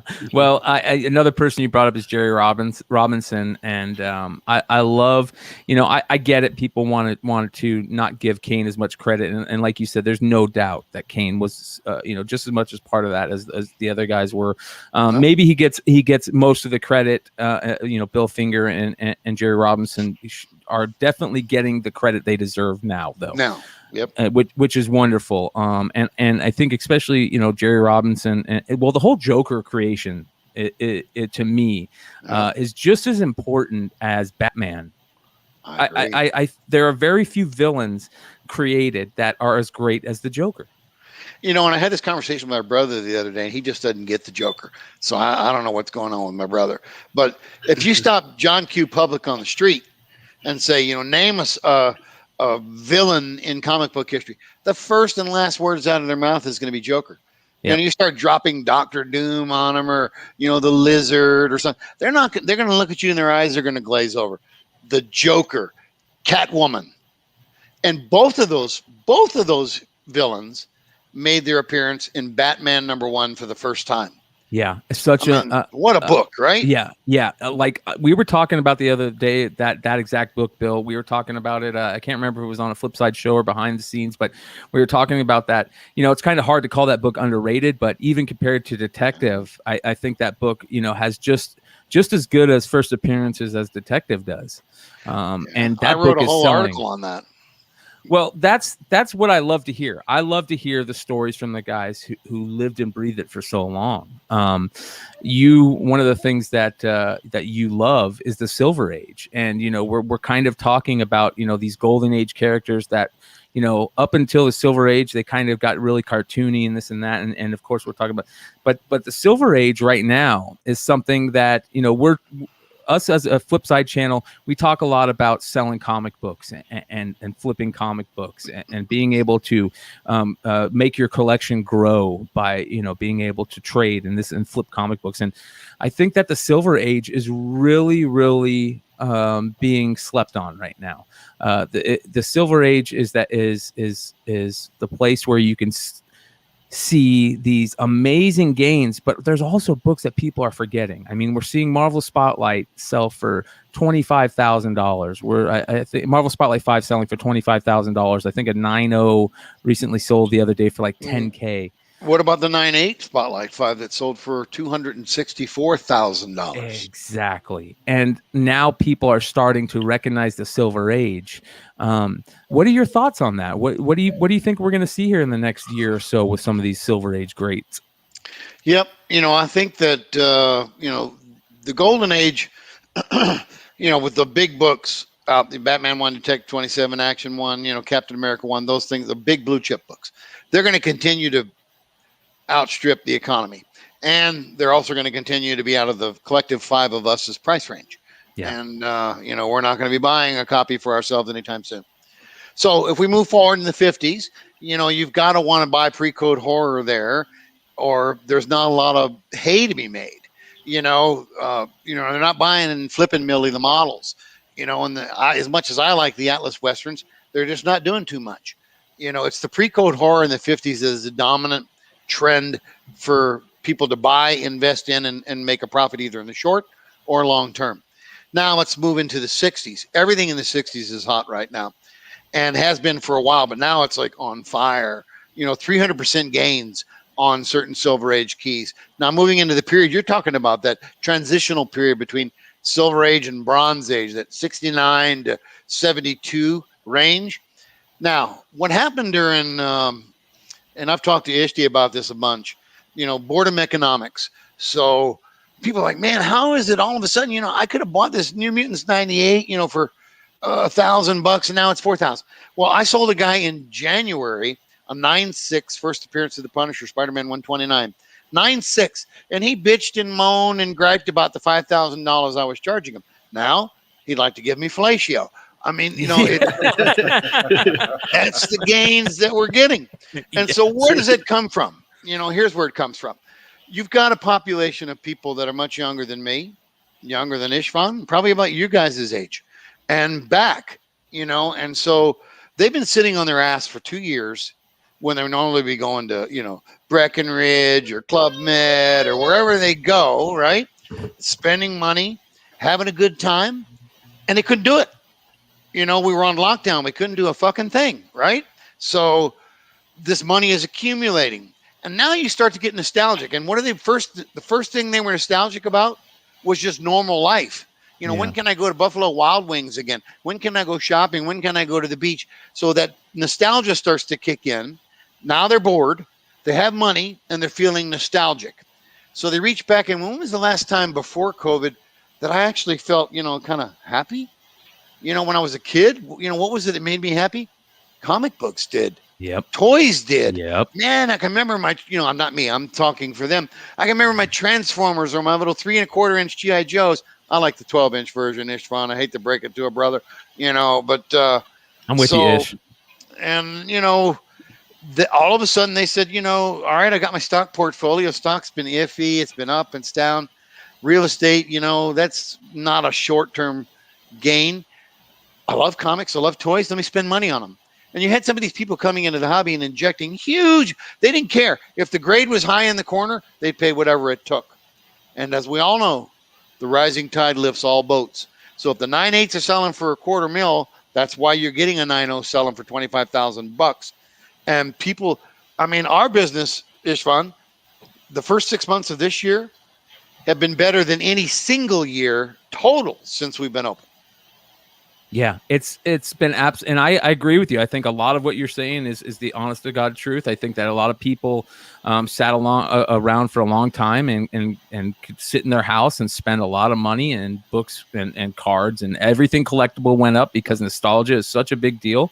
We're seeing I say this all the time on this channel. I think that the reason that nostalgia is such a big deal about us, especially when we were a kid, all those toys, all those things because back then we didn't have a care in the world. Our biggest decision we had to make was what cartoon and what cereal we ate Saturday morning, Damn right. And it's something when we see those, like to me, I'm right there with you with G.I. Joes, but it is the 3 3/4 inch. Just if you want to take me back to my perfect, Goldilocks zone, you give me a 3 3/4 G.I. Joe and I'm there, So and you can touch it. It's tactile. You buy a bunch of Amazon stock and on paper, you've made some money. Until you sell it, you ain't made a damn thing, right? But it's out there. It's on your computer screen. If I bring you these collection of mint carded, unpunched G.I. Joe original figures and hand them to you, when you get them, the hair is going to stand up on your arms. You're going to be like, oh, fuck, man, this shit is cool. Yes. It's going to be like getting blitzed. Yes. And, today, just, I don't collect much anymore. I collect comic book original art. And which I want to get into big time here later on. So, but once in a while, something comes in the shop, and I don't know how well this is going to show up. But, man, I had to buy this today. So this is Starlog #1, okay? But it's signed by every single solitary member of the original series Star Trek cast and the creator, Gene Roddenberry. Yeah, that is amazing. And I'm a Trekkie. You didn't tell me that, Bill. Look at that, man. I am a Trekkie, and I am so fired up about this.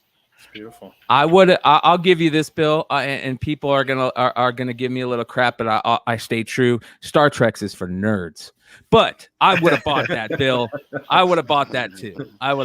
Yeah. All right. Well, let's. You talked a little bit about original art. I think that original art is one of the last bastions that hasn't been found out yet. Right?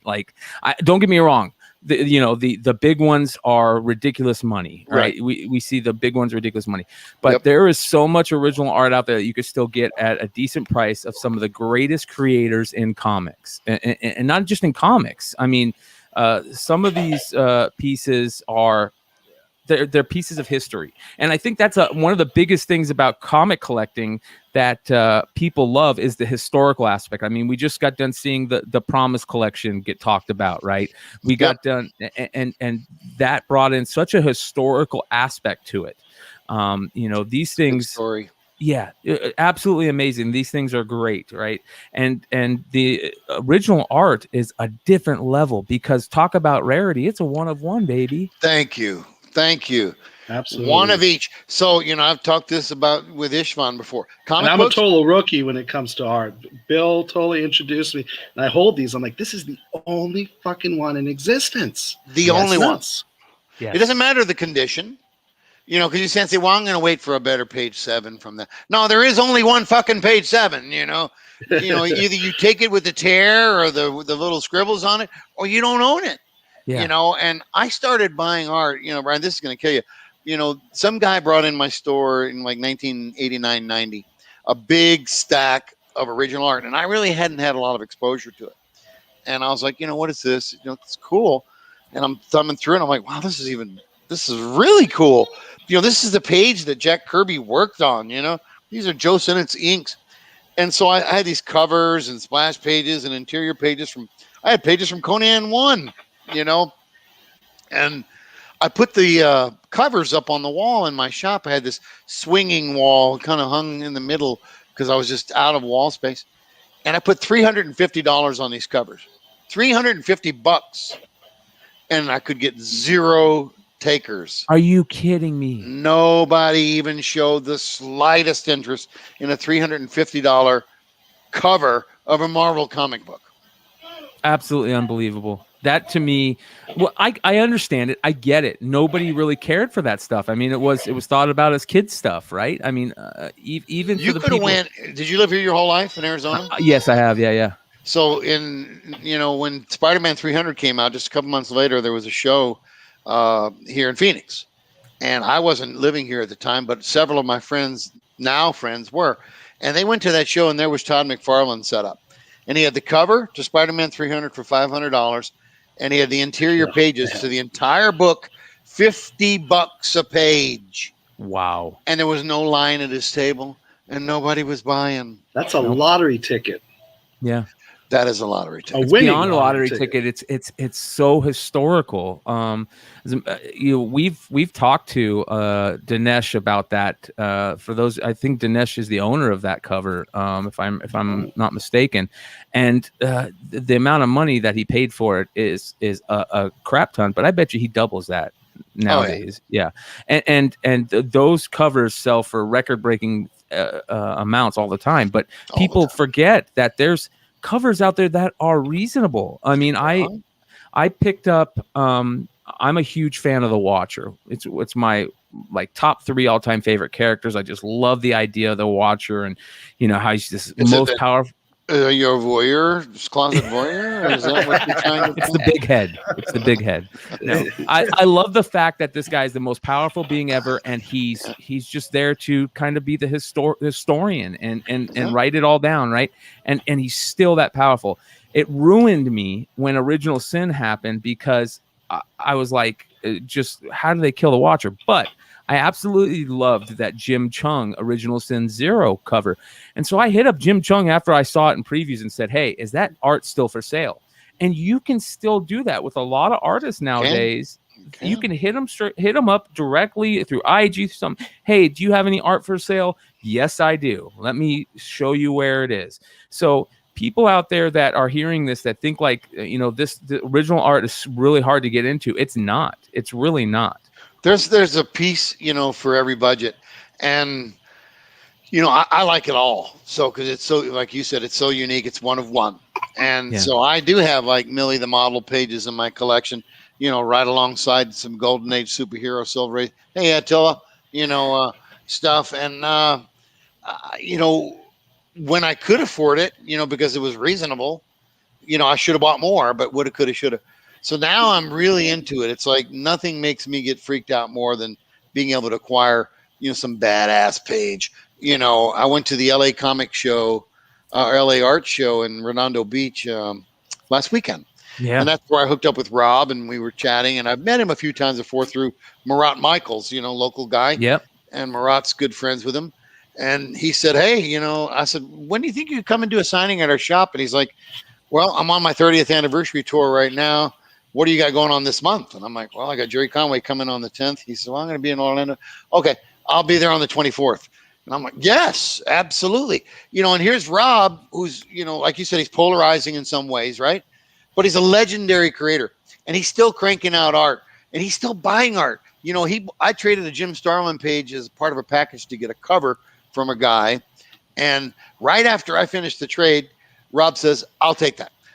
Rob bought the page that I had. It's a smaller market than comic books. There's not as many people collecting original art, but it's growing and growing and growing now. And it's a great place to put your money, and it's a great thing to have fun with. Well, I got a great story about, I won't get too into specifics about Rob Liefeld and original art. So I got a friend that said, hey, I got a shot at picking up New Mutants 98 artwork. And we're like, oh, wow, that's amazing. Not like interior pages, not even the original cover. The original cover, what do they call that when they first are trying to figure out the cover? And Rob, prelims. Yes, the prelim cover. He owns the prelim cover to New Mutants 98. Had Rob authenticate it. They graded it. Absolutely amazing. That is the type of stuff that is amazing. It's not even a cover. It's the prelim cover. And that's a piece of history. New Mutants 98, first Deadpool.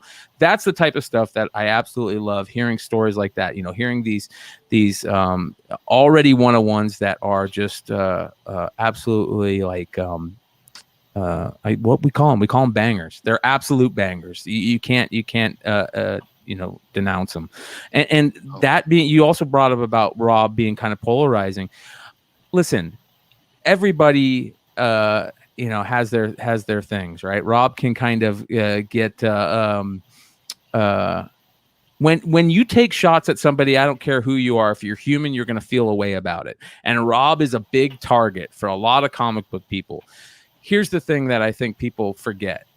And Rob is one of the guys that changed comic books forever. It's very easy for us to talk about Rob and the whole Image thing.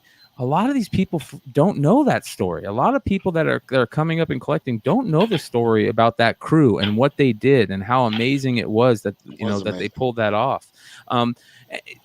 And it's kind of interesting to talk about that now because they put a shot in the arm of comic collecting at a time when is needed. Now you can say it might have led to something, else, but I feel like we need that right now. I feel like comics right now is getting very close to floundering, with how they're printing stuff, how DC is falling by the wayside. The independent stuff is crazy. I love what Independence Comics is doing, but it just feels like something has to happen and happen soon in order for us to get the comics we always loved. What are your thoughts on comics now?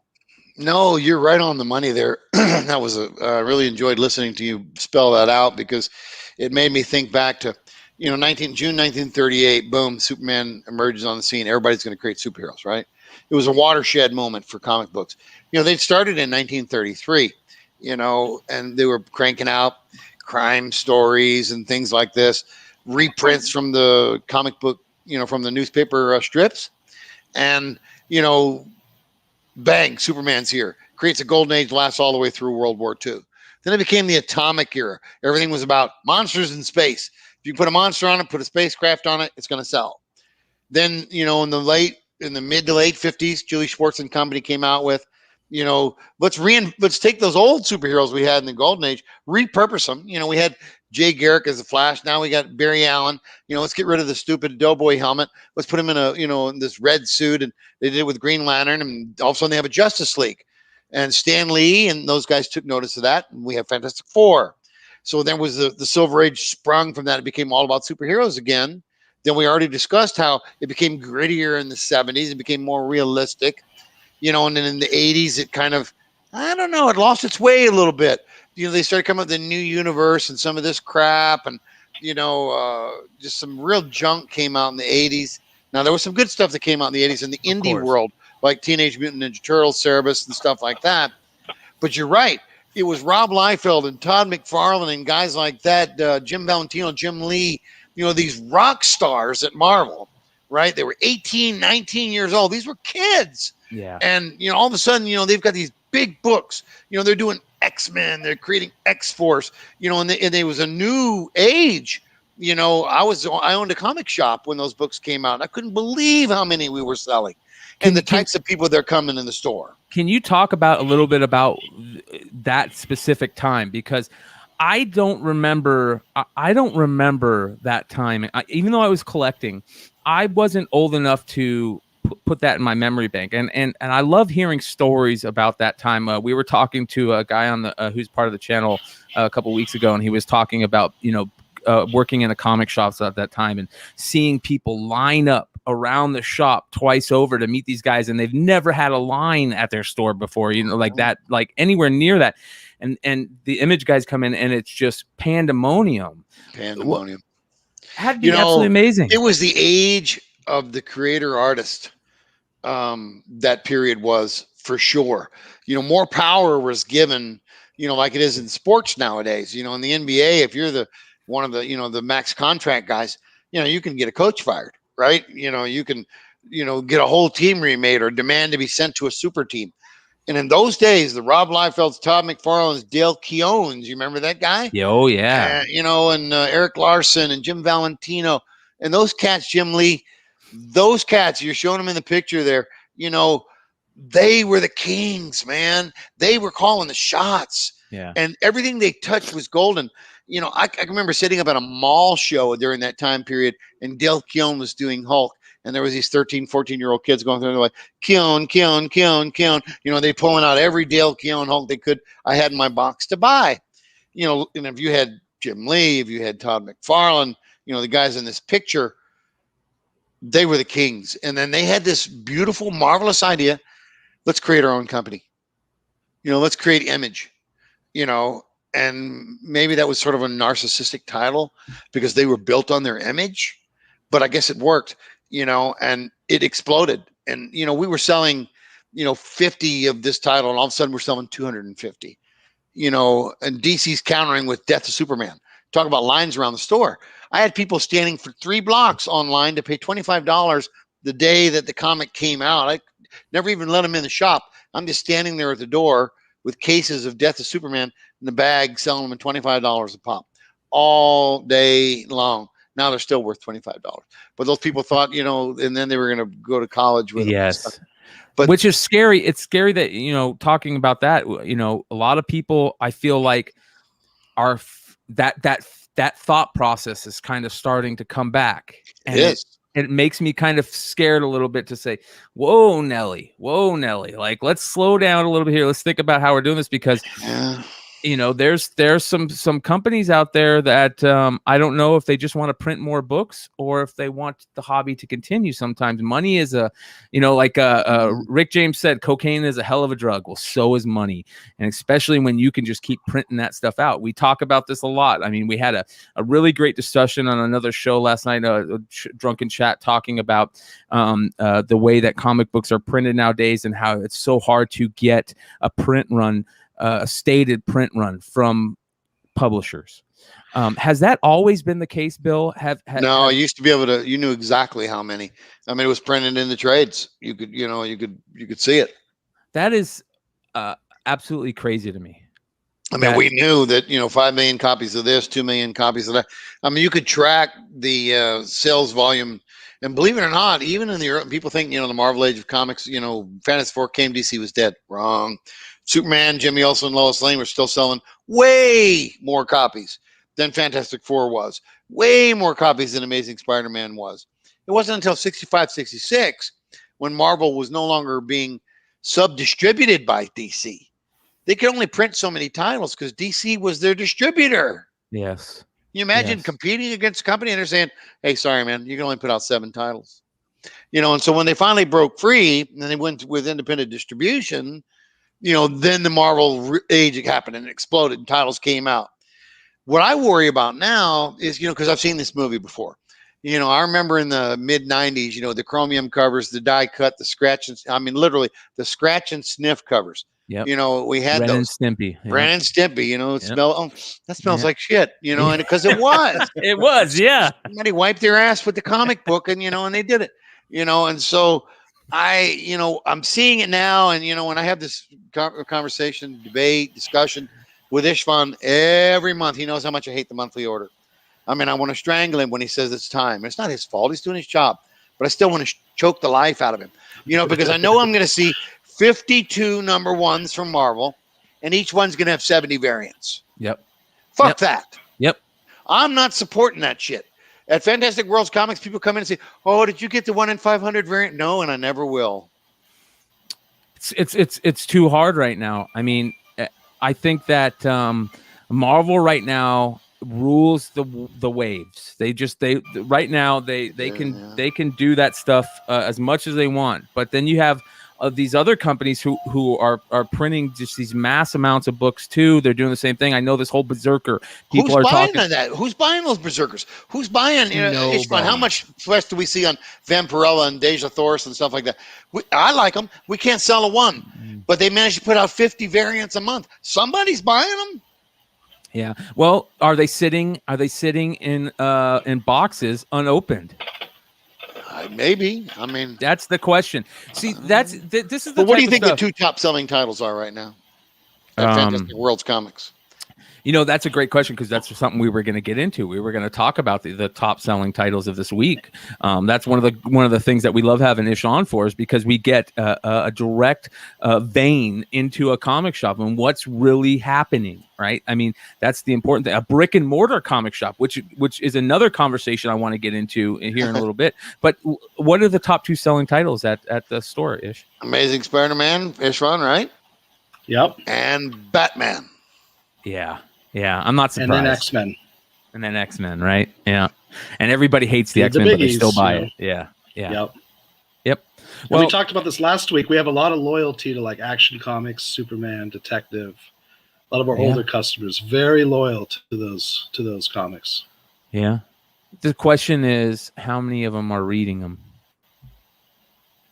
Well, the customers we get, oh man, I wish you'd come in. Like one day you just come and work the shop. Okay, I'd love to, man. I would love to come in on out. a Saturday, because it was crazy in there today. It was packed. It was like a comic show. There was not a time during the day where there wasn't 20 people in the store, and it was just a rotating buffet of 20. But what he and I love, is when these teenage girls and teenage boys come in and they're buying back issues. I had this girl in there today with her mom, and she said, Dad said I could spend this much, and you could say I could spend this much. And instead of being, buying a Coach purse, or being at, these places my daughter used to shop where they get all the little things for their hair and earrings and stuff. She says, okay, I want that 80-page giant Batman. I want the Batman annual. I want this Harley Quinn comic. She bought a 60s, a 70s, and 80s, and a couple 90s. Well, that's surprising to me. I was going to ask $200. I was going to ask on what are you seeing the younger generation buy more? Are they buying these characters like Miles and Riri and these new characters that are being pushed towards them, or are they buying the standbys? They're buying. I'll tell you what, we had an Ironheart #1 on our rack for about 2 years. Unreal. Riri, Ironheart #1. Nobody cared.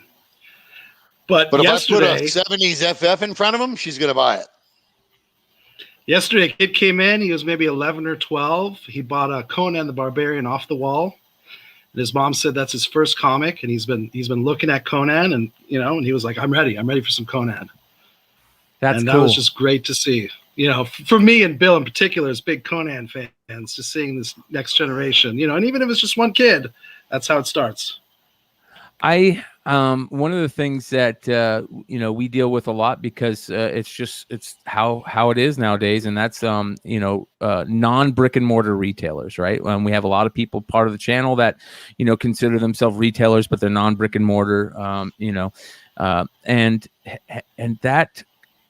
I love that it's happening. I'm always positive for more people selling comics. I'll always be positive for that. But it still kind of hurts sometimes to see the falling away of the brick and mortar shops. I call them old school comic shops. You don't have these old school comic shops where you can go in and the walls are covered in books and you have 40 to 50, long boxes waiting to go through, and then hidden around the store are other long boxes and little niches to go find cool little stuff. Yep. And those old school comics have fallen by the wayside. And your store is exactly one, right? Well, yeah, your store is one of those stores. I mean, you walk in the store and that's what it is, an old school comic store. What are your thoughts on that? Everybody has their own business model, right? I mean, sure, there's online retailers, of new books and back issues. You got My Comic Shop does a little. You got Midtown. You've got new stores here in town that they make their bones on gaming. Yes. There's new stores here. There's brick and mortars here in town. That their business is getting those high ratio variants. Pulling 9/8 on those, and that's going to pay for the other 1,000 copies of Berserker they can't sell. Yes. And but I like the experience that you just described. Because I remember. Going to, there was one comic book shop that I knew of in the Valley in the mid 70s. It was by ASU. It was called the One Book Shop. It was on Forest Avenue, just steps away from the campus. And my mom would bring us there maybe every couple of months. And I'd go in and, and I'm stunned. There's a Daredevil 1 for $20 on the wall. And I'm like, oh, Lord in heaven. That was, like heroin to me. So I've had comic shops since about 88, and I always want to recreate that feeling because I think that's transitive, because a kid is a kid. I don't care if this kid's grown up, with an iPhone and he's got, his whatever, the Game Boy and the Super Nintendo. I know I'm probably saying all of that wrong, but you understand what I'm saying. They're a digital age, and everybody's like, digital comics are going to bury paper. Fuck you. That's just, nobody cashes in those coupons for the free digital comic because you want to hold it and touch it. And so when these parents started coming in 5 years ago with their kids who were then 8 and now are 16 and still shopping with me, and they were like, what can I buy safely? I look at these new comics and I flip through them and I'm a little nervous, they get a little racy, and so forth. And so I was like, here's a 70s Spider-Man. You're golden, and they flip through it. The kid reads it and he read it the same way I read it and the same way you read it now. It's good writing. It's good art that transcends time. So I expose these teenage girls, teenage boys, 8, 9, 10-year-old boys and girls to 70s and 80s and 90s comics, and they love them. And they can't get enough of them. And they can't replicate it by what's on the new comic rack. They pick it up and they've got, 9 pages of shit with maybe 4 words, and they're like, that's not a comic book. I can't even take a good crap and read this. I mean, you could take a nice steaming hot dump, and read the issue of Fantastic Four in legs 1977. falling asleep and everything. Absolutely. I mean, when you stood up, you could barely stand. You were so into the comic. That's turned into phones right nowadays, which goes again. I mean, let's circle back to what are your thoughts on the old school comic shop being around much longer? We're seeing a lot of these. We hear every year more and more publishers are talking about going digital only. Every year we hear a couple peeps about DC is might be sold. Their comic might be sold. Right. All this stuff. Is there any way to save it, or do you think that it doesn't need to be saved? Do you think that we'll always have the floppies? I think there's always going to be the floppies. I really do. I mean, I think there's just a place for that. Barnes and Noble's still open, even though most people have their Kindles and their Twindles or whatever they have. I don't know. I want to turn a damn page. I don't know about you. I wouldn't own a fucking Kindle. I don't want it. I don't want to read in that format. Batteries never go out on a printed comic book. Yep. Ever. Yep. You bring a stack if I could jump in on this. Go. One sign is DC reverted back to their print preview. I think they had a strategy was because of COVID and all that. This might be the right time for digital explode, and they took the preview, stopped printing it. They went digital. Now they're back. To me, that shows that the digital experiment, even during the year of COVID, did not work for them. All right. So you talked about you had a great day at the shop today. Yeah, man. What were some of the cool things that you saw at the shop today? Shit. What didn't I sell? You know, to your point and Ishji's point from a little while ago, a guy came in and says, I got to get my Conan fix. And I'm like, well, you've come to the right spot, brother. You know, whatever you want, I've got. And he dove in. He came up with a pile about this big and bought his Conans. You know, and then, you know, I'm going to be totally honest with you. You know how much I sold in new comics today? $71. I'm not surprised. Back issues was 4 figures. Okay? I think it's amazing. And no big book sold today. You know, we'll have a big day where sell Spider-Man 1 for 20 grand or something. You know, that skews artificially our back issue numbers. But we can count on every day, can we not, Ish? You know, people bringing up stacks of just, you know, there was a guy today who was buying Marvel 2-in-1s. He was buying Punisher War journals. And he was buying Fantastic Four and mid-run halts. You know, and there were 50 of those guys that came in today.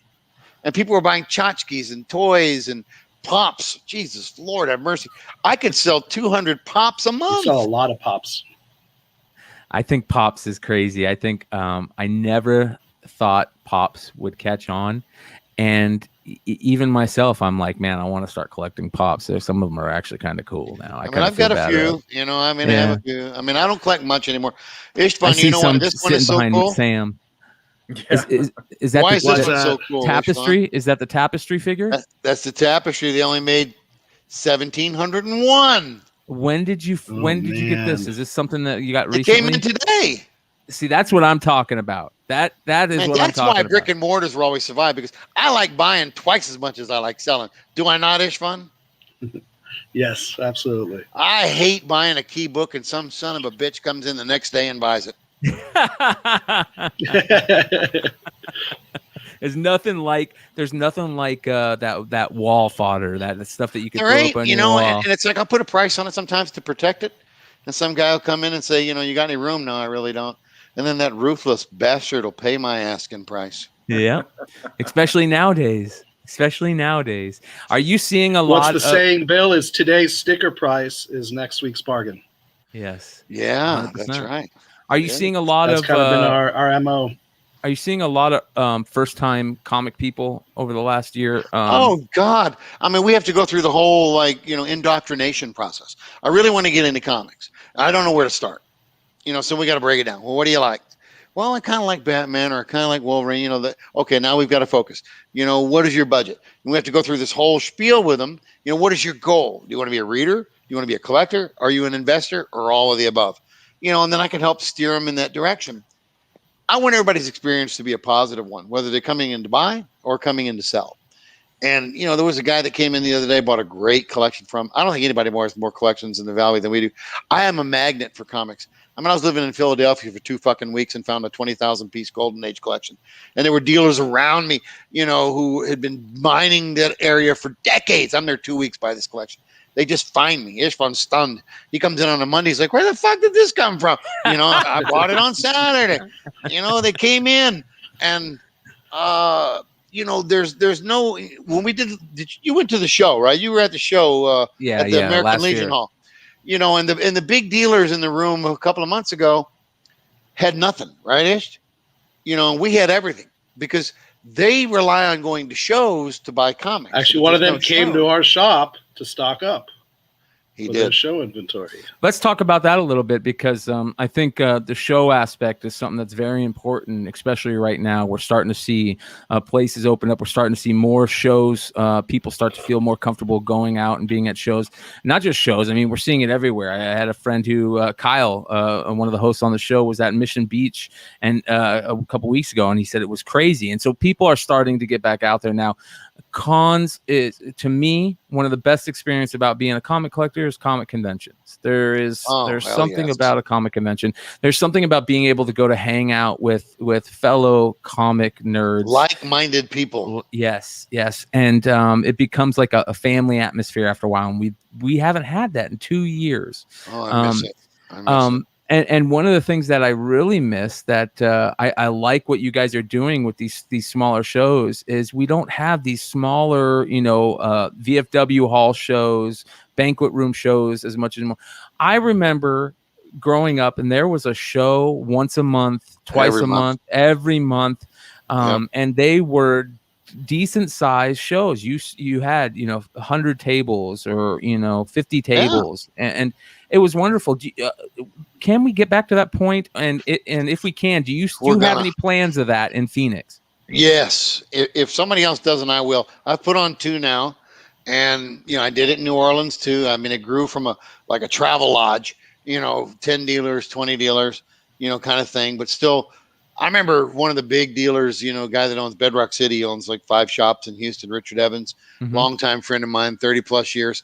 And he came to do my little travel lodge show in New Orleans. And he said, "Damn, Bill, I made more money at this little bit show than I do at San Diego," because it was all about the comic books, right? Yes. And it's like if you go to San Diego, it's a 5-day orgasm. I get it. I love it. Foam swords and root beer.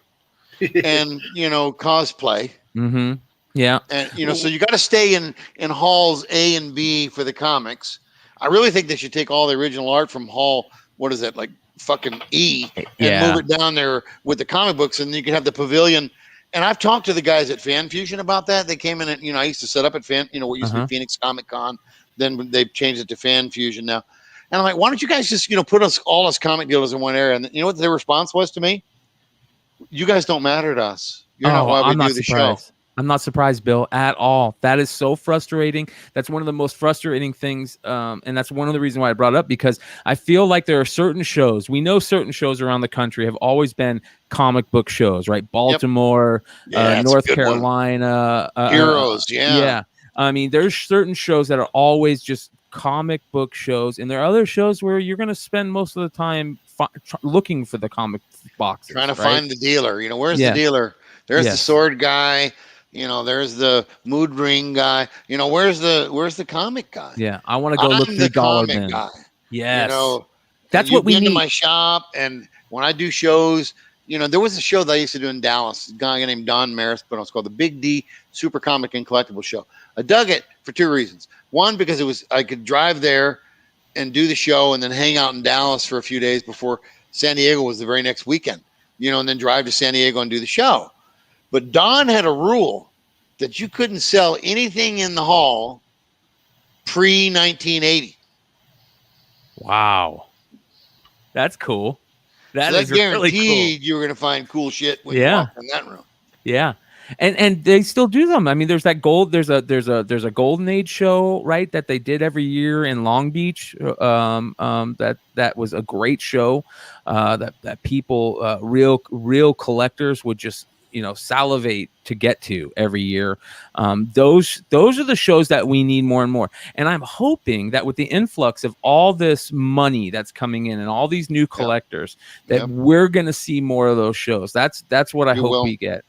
You're going to see more of those. You're going to see fewer comic shops because, the guys that have been banking on, new comics, keeping them, it's not going to happen. No. If I were, new comics is becoming a rounding error for us, and that's a shame. And maybe it'll, when they get their shit together. Now they'll follow. He knows more about it than I do. Some people bring in new comics, like one of our regular folders today. Ishti brought in some new comics. I didn't even know what they were. I'm like, look, you just come in when Ishti's here. He's empowered to buy that. I'm not, I don't know what it means. I don't even know what it is. Yeah. So, I'll let him handle all of that, because he does know it. But there's some superstars out there, James Tynion, guys like this, that people follow, Chip Zdarsky. We were just talking about James Tynion. I think that he is we were talking about Donnie Cates earlier, and a lot of people, somebody said, James Tynion is the real Donnie Cates. Donnie Cates is the hype man that can write a good idea, but can never pull it off in the end. Tynion, he's the guy that does it all. Like he's the real Cates out there. And we're seeing that with books, Department of Truth. We're seeing that. We saw it with, I know a lot of people loved his Batman run. We're seeing a lot of The Nice House on the Lake, all these amazing books that he's doing that are hot right now that people love to read. Batman, Yeah. he is writing a lot of that stuff. Tom King is another guy. Yeah. You know, when he touches it, it's going to be good. I mean, we couldn't give away a Vision or a Scarlet Witch comic book until he wrote that miniseries.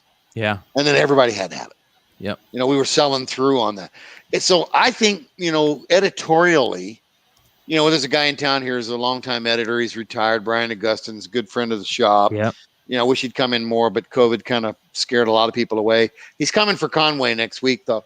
So, you know, if I can't do a show a month, I'm going to try and do a big creator a month at my shop. Hell yeah. Hell yeah. That, to me, that is one of the things that we need.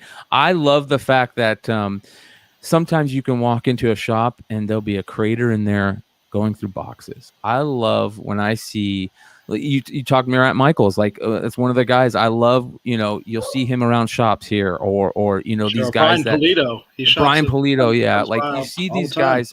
That to me is great. I love that. So if you're a creator out there, trust me, that's one of the coolest things, especially for young cats that are getting into, you know, becoming an artist and want to draw. When they see their heroes going through their book, you know, the boxes with them, like that is one of the coolest things in the world. It is. I mean, Rob Liefeld, you know, with me at the LA Comic Art Show, you know, digging through portfolios, trying to find shit for his collection. They're still geeks like us.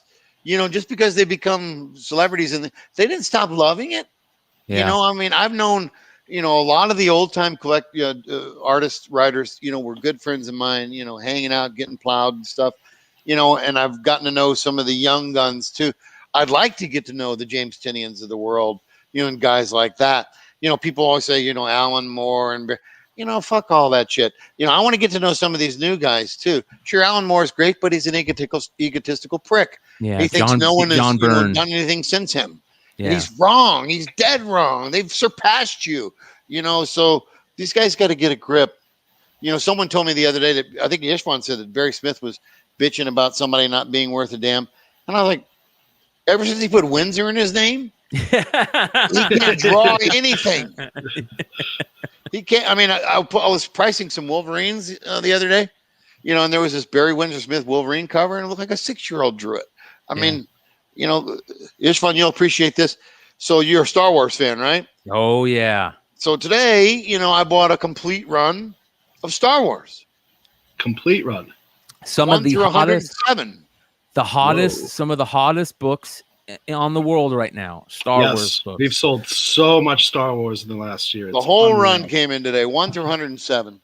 And that's the type of stuff also that I love about comic stores. And I this is an important thing. And obviously your comic store is not one of these stores.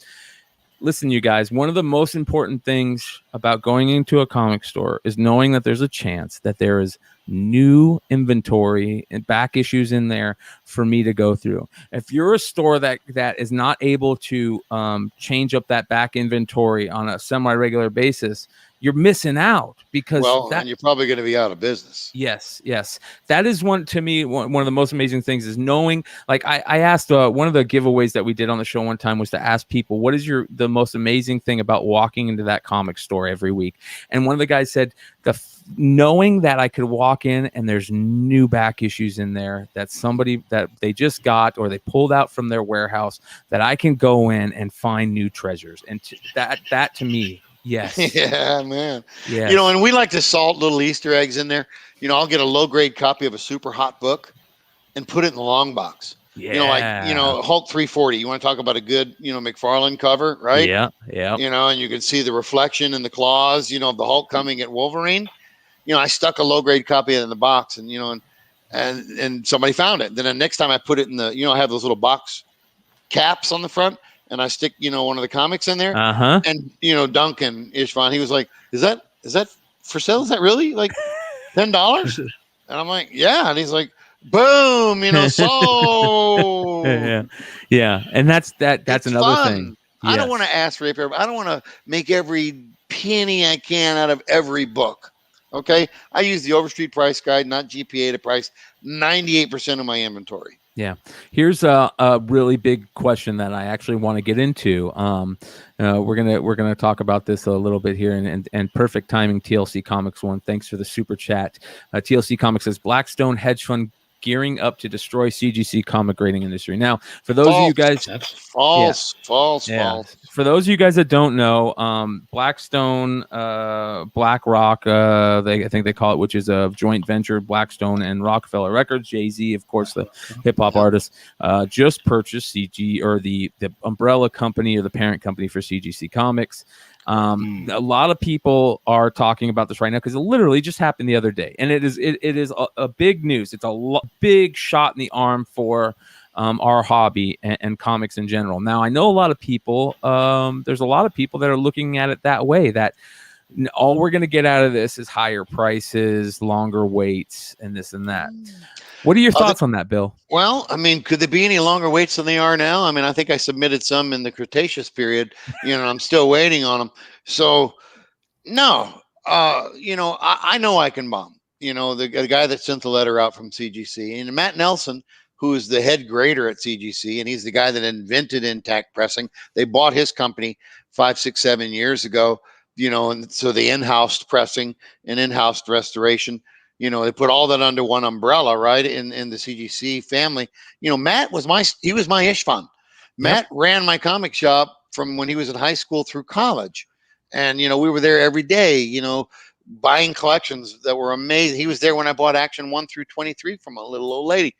And, we learned the hobby together. I taught him how to grade. Now he's grading all of your comics. But if you're a businessman, and these Blackstone people are, right? And you have the number one. I mean, CBCS is number 2. Sorry. PGX is like, this redheaded stepchild. So why would you fuck that up? I mean, they've told us, I can bomb, said it in his letter. This new infusion of capital will allow us to hire more graders so we can turn things around more quickly at a higher quality. So why would someone feel negative about that? What would make them think that this is not RJ Reynolds tobacco? This isn't, Nabisco, where, they're going to build it up, tear it down, and get rid of it. And, these corporate raiders from the Barbarians of the Gate era, that's not what this is about. They see an opportunity. Jay-Z didn't become as rich as he is by being a dummy, right? Hey, man, this is cool. And they have the market pretty well cornered. They need some help. They need a cash infusion. Yeah. So they can, expand. And I think they're going to expand. Yeah. I mean, you probably have the letter right there, right? Yeah. Well, or maybe not. There was a letter from, the owner, from Steve Eichenbaum. And he said, hey, I never thought this day would come when I would sell, my business. Yeah. But now the time is right. Yeah. And people are saying, oh, it's going to be the end. No, it's not going to be the end of the season. Why would it? What would make you even think somebody would buy it to close it?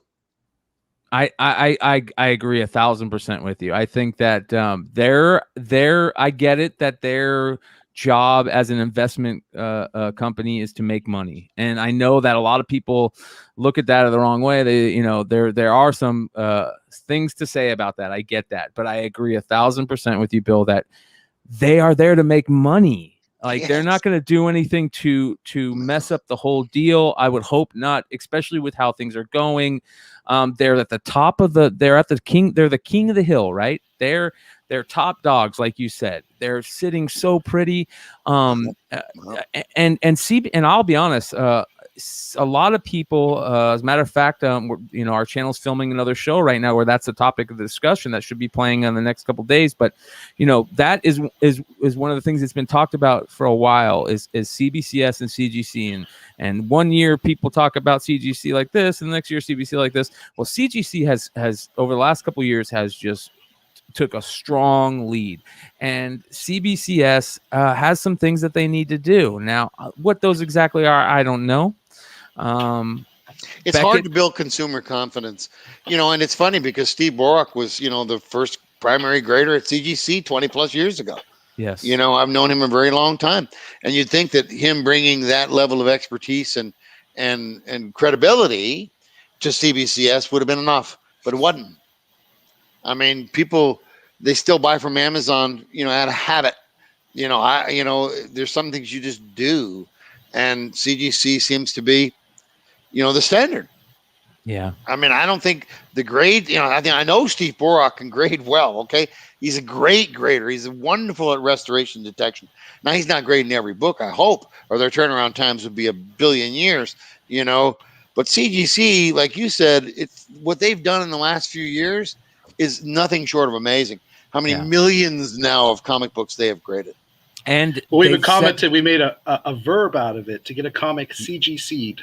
And if people know what that means, it's now a verb. It's like Googling it, Google it. Kleenex, yeah. CGC it. You're exactly right. I think that CBCS, here's the thing, though, that was crazy to me. Excuse me.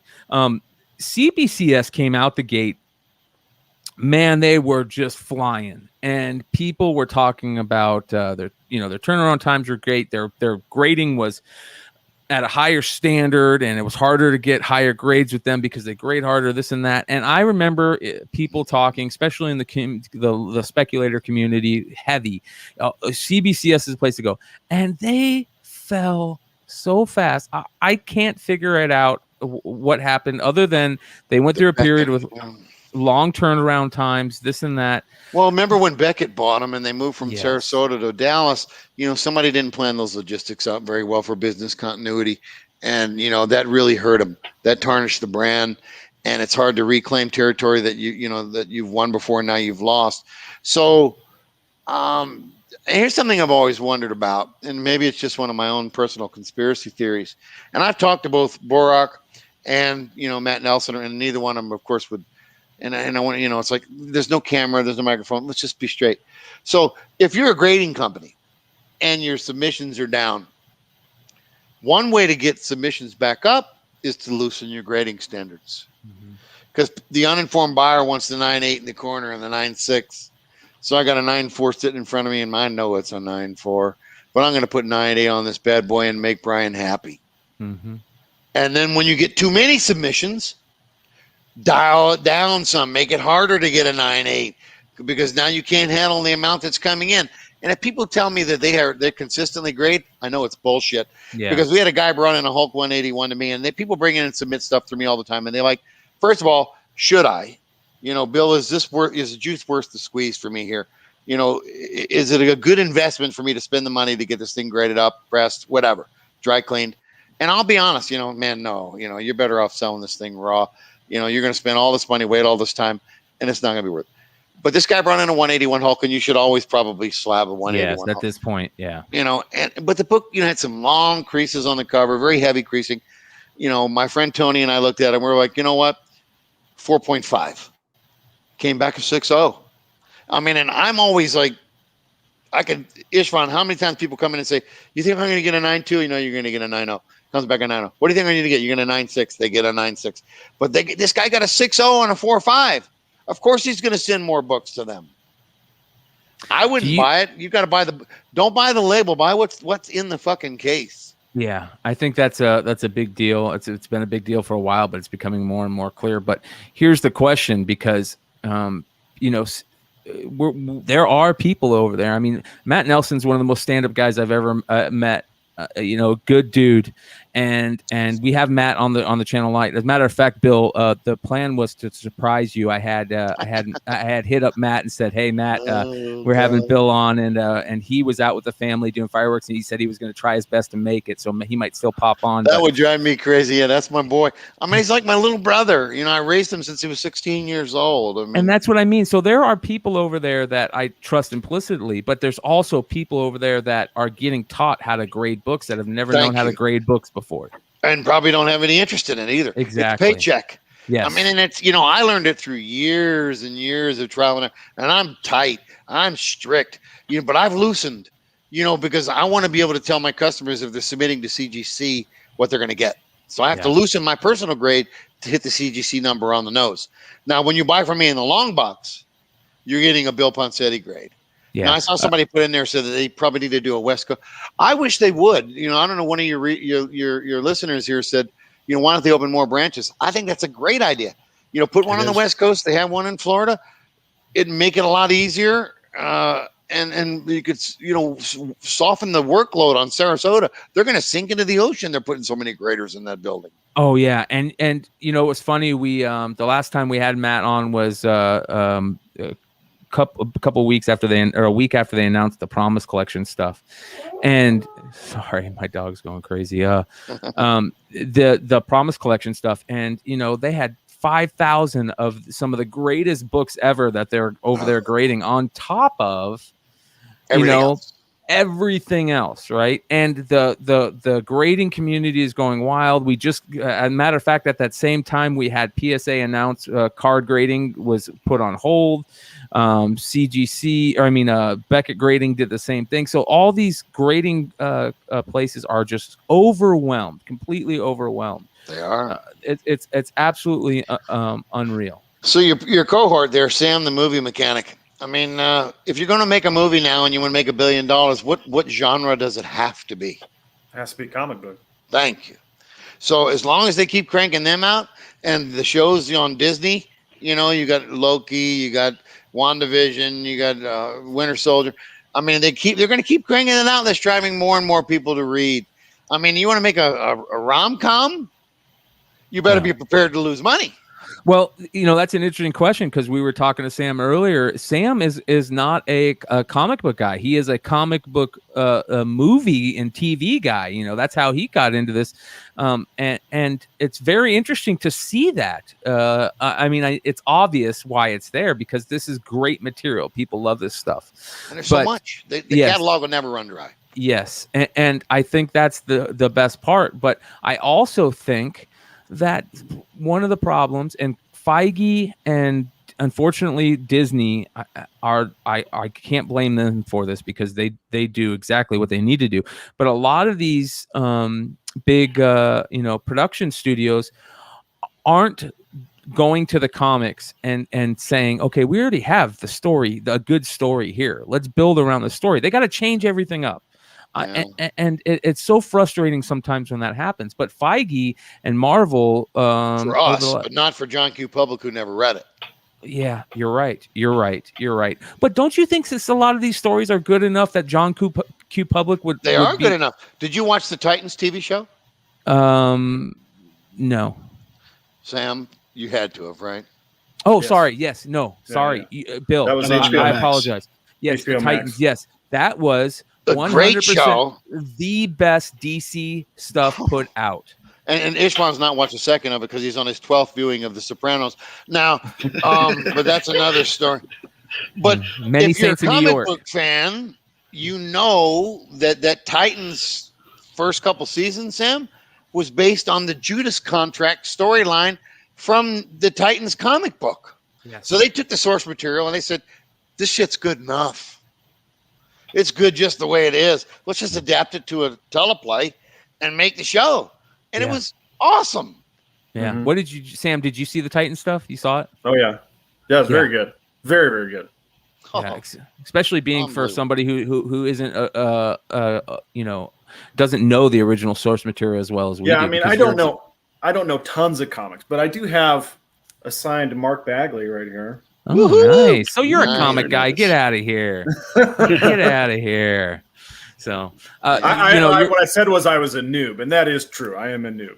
That's okay. We're good with that. Bill, are you watching Batwoman season 2? We were talking about that earlier. No, I've only seen the first season. Okay. What a shit show that was, and that's the frustrating part, because that's exactly what we were talking about, and goes along with this story. The Batwoman storyline, the Kate Kane storyline that they did, in the early 2000s when they reintroduced her, and the whole J.H. Williams run and Detective was great. They messed up that TV show so bad by trying to change so much of that up, and now it's just a complete joke. I don't know anybody that's watching it. Second one. No, I don't know anyone that is either. Superman and Lois I like a lot. That's really, I've heard a lot of people. It is a really great. To me, it's the best portrayal of Superman I've ever seen. Now, Doom Patrol, hell yeah, baby! Yes. Doom Patrol fucking rocks. Code Red. I gotta watch Doom Patrol. I mean, we probably said fuck 20 times, but collectively between the five of us. We curse, but that's but how we Brendan talk. Fraser is setting the world record for fucks per episode. Yeah. I mean, what the fuckity fuck is going on in your fucking brain? I mean, that is Brendan Fraser as Robot Man. That show is like an acid trip laced with crack cocaine, and it is wonderful. But there was really one problem. There's only one problem with it. You don't know what that problem is. One character should not be there. They really messed up that character. Cyborg. What the hell is that? They messed up bringing Cyborg in. Cyborg should not be in that show. Probably just because they were doing the whole crossover thing. You're 100% right. DC bosses probably said, no, you have to put him in there. We need to get some good stories coming out of Cyborg, or some love coming out of that character, from this end. Man, did they mess up. What did you think of? What are you thinking about all the other stuff like the Scarlet Witch and Winter Soldier and all that stuff? What do you think about the Marvel stuff that's coming out? Mediocre. I mean, not as good as Titans or Doom Patrol by any stretch of the imagination. I mean, Hawkeye and Winter Soldier, Ishvan loves to tell the story about the chipping of the paint. I mean, it was like watching paint dry. I mean, that was a boring show. I mean, there were moments, but it was overly politicized and trying to be in lockstep in alignment with the woke movement, I guess. I don't know. Yeah. I don't need all that introduced to my superhero movies. I'm a movie fanatic, a movie historian. So is Ishvan. We can talk Lawrence of Arabia. We can talk, 1933 films, and we can talk the ones that are coming out now with equal aplomb. And a good movie is a good movie, and a good show is a good show, and a bad one's a bad one. Now, Loki's getting a little better, but we're only getting 6 episodes. It's like a tease. It's like a rim job.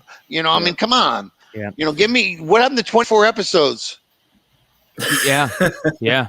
You're 100% right. Yeah. These actors too much cost money. A lot of money. Yeah, too much money. Yep. It's funny. This just popped in my head because I see Josh Allen. Shout out Josh Allen. He said Superman and Lois is fantastic. But one of the things, and the reason why I'm bringing up Josh is because one of the things that we're seeing that's kind of new in the comic collecting sphere is foreign comics. People are starting to really get into foreign comics, especially classic foreign books, classic foreign keys that came out of Brazil or Mexico or Spain, France. And being in Arizona, I mean, that's something that we would see. It's one of the few places where I could go into a flea market and some of those books will pop up, guaranteed, in some flea market, right? What are your thoughts on collecting those foreign books? For a long time, I shied away from even a Pence copy. If you had a Journeyman Issue 83 Pence copy, I would think it was worth half as much as an equally graded, U.S.-based copy. But I have collectors now that call me all the time. Some drive up from Tucson. Hey, have you gotten any foreign language in? Yeah, I've got this. It's the Mexican version of X-Men 4, first Scarlet Witch and Quicksilver. I'll take it. Hundreds of dollars. Yep. Yeah. Los Hombres X, is that what you said, Ish? No, just Los Hombres X. Yeah. We couldn't even give them away, years ago. But now I have people actively seeking them out. Well, have you? I don't know if you've Los seen Vengadores. Yeah, I don't know if you've seen some of the prices on some of the non-canon Spider-Man stuff that came out of La Prensa back then. And some of those books are seeing record numbers, $3,000-$4,000 for 4.0s and 3.0 grading on some of these books that and these are the type of stories that I love in comics. And for people that don't know out there, there's certain books that were let me bring these up. I mean, I guess I've given away too much money then. Yeah. I got to start doing There's this Facebook group, Old Men Who Collect Old Comics. I know Bill's in it. And I think there's a post today. Some guy showed he bought an entire run of French Spider-Man. Yeah. Well, Cher bon Dieu. Yeah. These are some of the books, and I apologize to everybody out there that loves these books and knows about these books, but that's cool. What they did with I don't know what do we got going on here. It's not letting me let's see. While you're doing that, I have to run to the little boys' room. I'll be right back. Of course, take your time. Let's see if we can find non-canon Mexican. And I'm going to go find something to show you. Okay. So, Josh, is there a great? I'm going to go to Comic Book Invest. Comic Book Invest should have it. I want to show Bill this stuff. Is this like the Indian Spider-Man that can fly with Supergirl? Kind of. What's amazing about this stuff is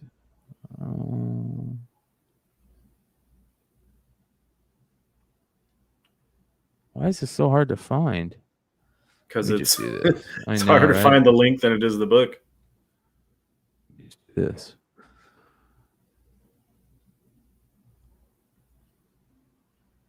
Everybody out there is going crazy.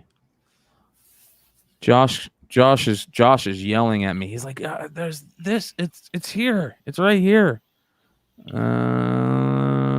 Let's do this. Oh, what's this? Spindle. So this I got, I think, in 1986 from my cousin Peter in Stockholm, and it is Swedish Spider-Man, Spindelmannen. Spindelmannen. And I have kept this ever since. Wow. I've been thinking of sending it in to get graded. Is that a vulture? Yep. Jeez, look at that. I got you, Josh. I'm looking up comicbookinvest.com. I'm looking for your articles. Spindelmannen. It comes with the Marvel mini poster number 9. Foreign. Here we go. All right. 1988 cool actually is the date. I don't know. Okay. So these are the books. Thank you, Josh. Shout out to Josh Allen, foreign comic guy. Writes some great articles over at comicbookinvest.com, and he also helps out over here with Global Comic Safari, which is an amazing show on foreign books that we do. Foreign comic collecting. Shout out to John Z, Rob's Comics, and Matt Roybal, who is the godfather. I call him the godfather of foreign books. But for those of you guys that don't know, back in the, what was it, 70s, I think, right? Does that sound right? Josh, let me know. I'm not 100% on this, but back, they killed off Gwen Stacy and U.S. books. A lot of people didn't love it. Well, in Mexico, they loved Gwen Stacy. And if they would have killed off Gwen Stacy over there, it would have been some problems. So they just said, screw it. We're going to continue writing Gwen Stacy stories. Well, Marvel, I don't think, knew about this, and they probably wouldn't have been too happy about this. But not only did they continue writing Gwen Stacy stories, they actually got Peter and Gwen married. And these are those books. Now, this is the wedding issue, the non-canon wedding issue, one of the most important books in all of non-canon Spidey. And you can see right here, a 3.5 sold for $4,300. Wow. Absolutely unbelievable. 70s, yes, Josh said. And this is absolutely crazy. So this is the type of stuff that I love talking about, and us in the niche, collecting stuff. People just fall in love with stuff. This is another one of the things that they did is they would take art from other books and just put it on the covers, and recycle art. Now, obviously, a lot of this isn't Spider-Man art. This is the Satanica book. I don't think they know exactly where this image comes from, but there's ideas on it. And you guys can do the reading. Of course, go check out Josh's stuff and check out the Global Comic Safari stuff on this channel. But here you guys can see a great cover that I would love to own, just because it says Satanica in her hair like that, which looks very Steranko-ish. Is that Steranko? Is that Steranko, Josh? Whose art is this? And here's some of the other books. But you guys can see some of the prices on these books that sold. Absolutely ridiculous. Now, some of the biggest things are what they call Big Booty Gwen, right? Because they love their Gwen with a big booty, and she does have a big booty, and you can see some of these covers show that, right? Let's see here. Let's find the Big Booty book. It's got to be in here, Josh. Is it in here, or hasn't sold lately? There we go. Big Booty Gwen. That's thick with 2 C's. Yep, there you go. 4.0 sold for $1,300. This is another one of probably the second most famous book of the run, I would say. Absolutely amazing stuff here. But this is the type of stuff I'm talking about. Like, look at this cover. Absolutely amazing, right? It is. It's just really cool stuff. I love stuff like this. So, but anyways, Bill, these are the non-canon Spidey issues, and I was explaining that in Mexico they loved Gwen Stacy so much that when Marvel decided to kill off Gwen Stacy, the people who were reprinting these Mexican books down there said, no, we're not killing her off. So they decided to write stories for her, and Marvel didn't know about it, and. Yeah, and this. So should I be careful when Jerry's here? Well, I would love to talk to Jerry about this stuff, so I might have to worm my way into bringing this up down there. I'm definitely going to do my best to try and come down for that because I think that's going to be outstanding. My big purchase in LA last week. Oh, wow. Marvel 2-in-1 28 original cover, Thing versus Submariner. That is absolutely amazing. By Gil Kane. Oh, fascinating. That was my big. Oh, and the poster back there is for you, Sam. Outlaw Josie Wales. Hell yeah, man. Yeah, man. Sergio Leone, right? We got us the Josie Wales. No, Clint. Yeah. That's beautiful. Clint directed that. Clint directed Josie Wales? Yeah. Okay. Malpaso production, yeah. Excellent. Well, all right. Listen, you guys, 88 live viewers right now. I appreciate everybody hanging out. I know that this is 4th of July weekend, and most of you guys spent the night on the some type of water, hopefully, watching the fireworks and everything. A lot of people hanging out with us right now. Thanks for doing that. Make sure you guys hit that like, hit that subscribe button. Bill, thank you for hanging out with us, man. We really appreciate it. We actually would love to try and get you on our golden age, or it's not necessarily golden age. We call it old school comics, and we like to talk about golden age books and silver age books, and just a love for those older books and original art, PCH, all that stuff. So maybe we can get you on one of these shows one of these nights if you're just time. Shoot me a note. You know how to reach me. I can talk about them all night long. Well, listen, we're getting on 2 hours and 36 minutes. I want to say thank you for everybody for hanging out with us. We're going to cut it short and save some stories for next week. But again, Ish, thank you for putting this together. We're going to do our best to get Bill on this channel more. We love stories from the greats in this community, and Bill is definitely one of those. So you guys keep a lookout on the channel. If you guys aren't subscribed already, hit that bell. And so you get notified anytime we drop new content. We got stuff coming out every day, multiple things coming out every day. And I'm really hoping to get Bill back on here ASAP. So make sure you guys stay in the loop. All right. Thank you guys for hanging out with us. Sam, thank you for coming in. Ish, again, thank you. And we'll see you guys next time.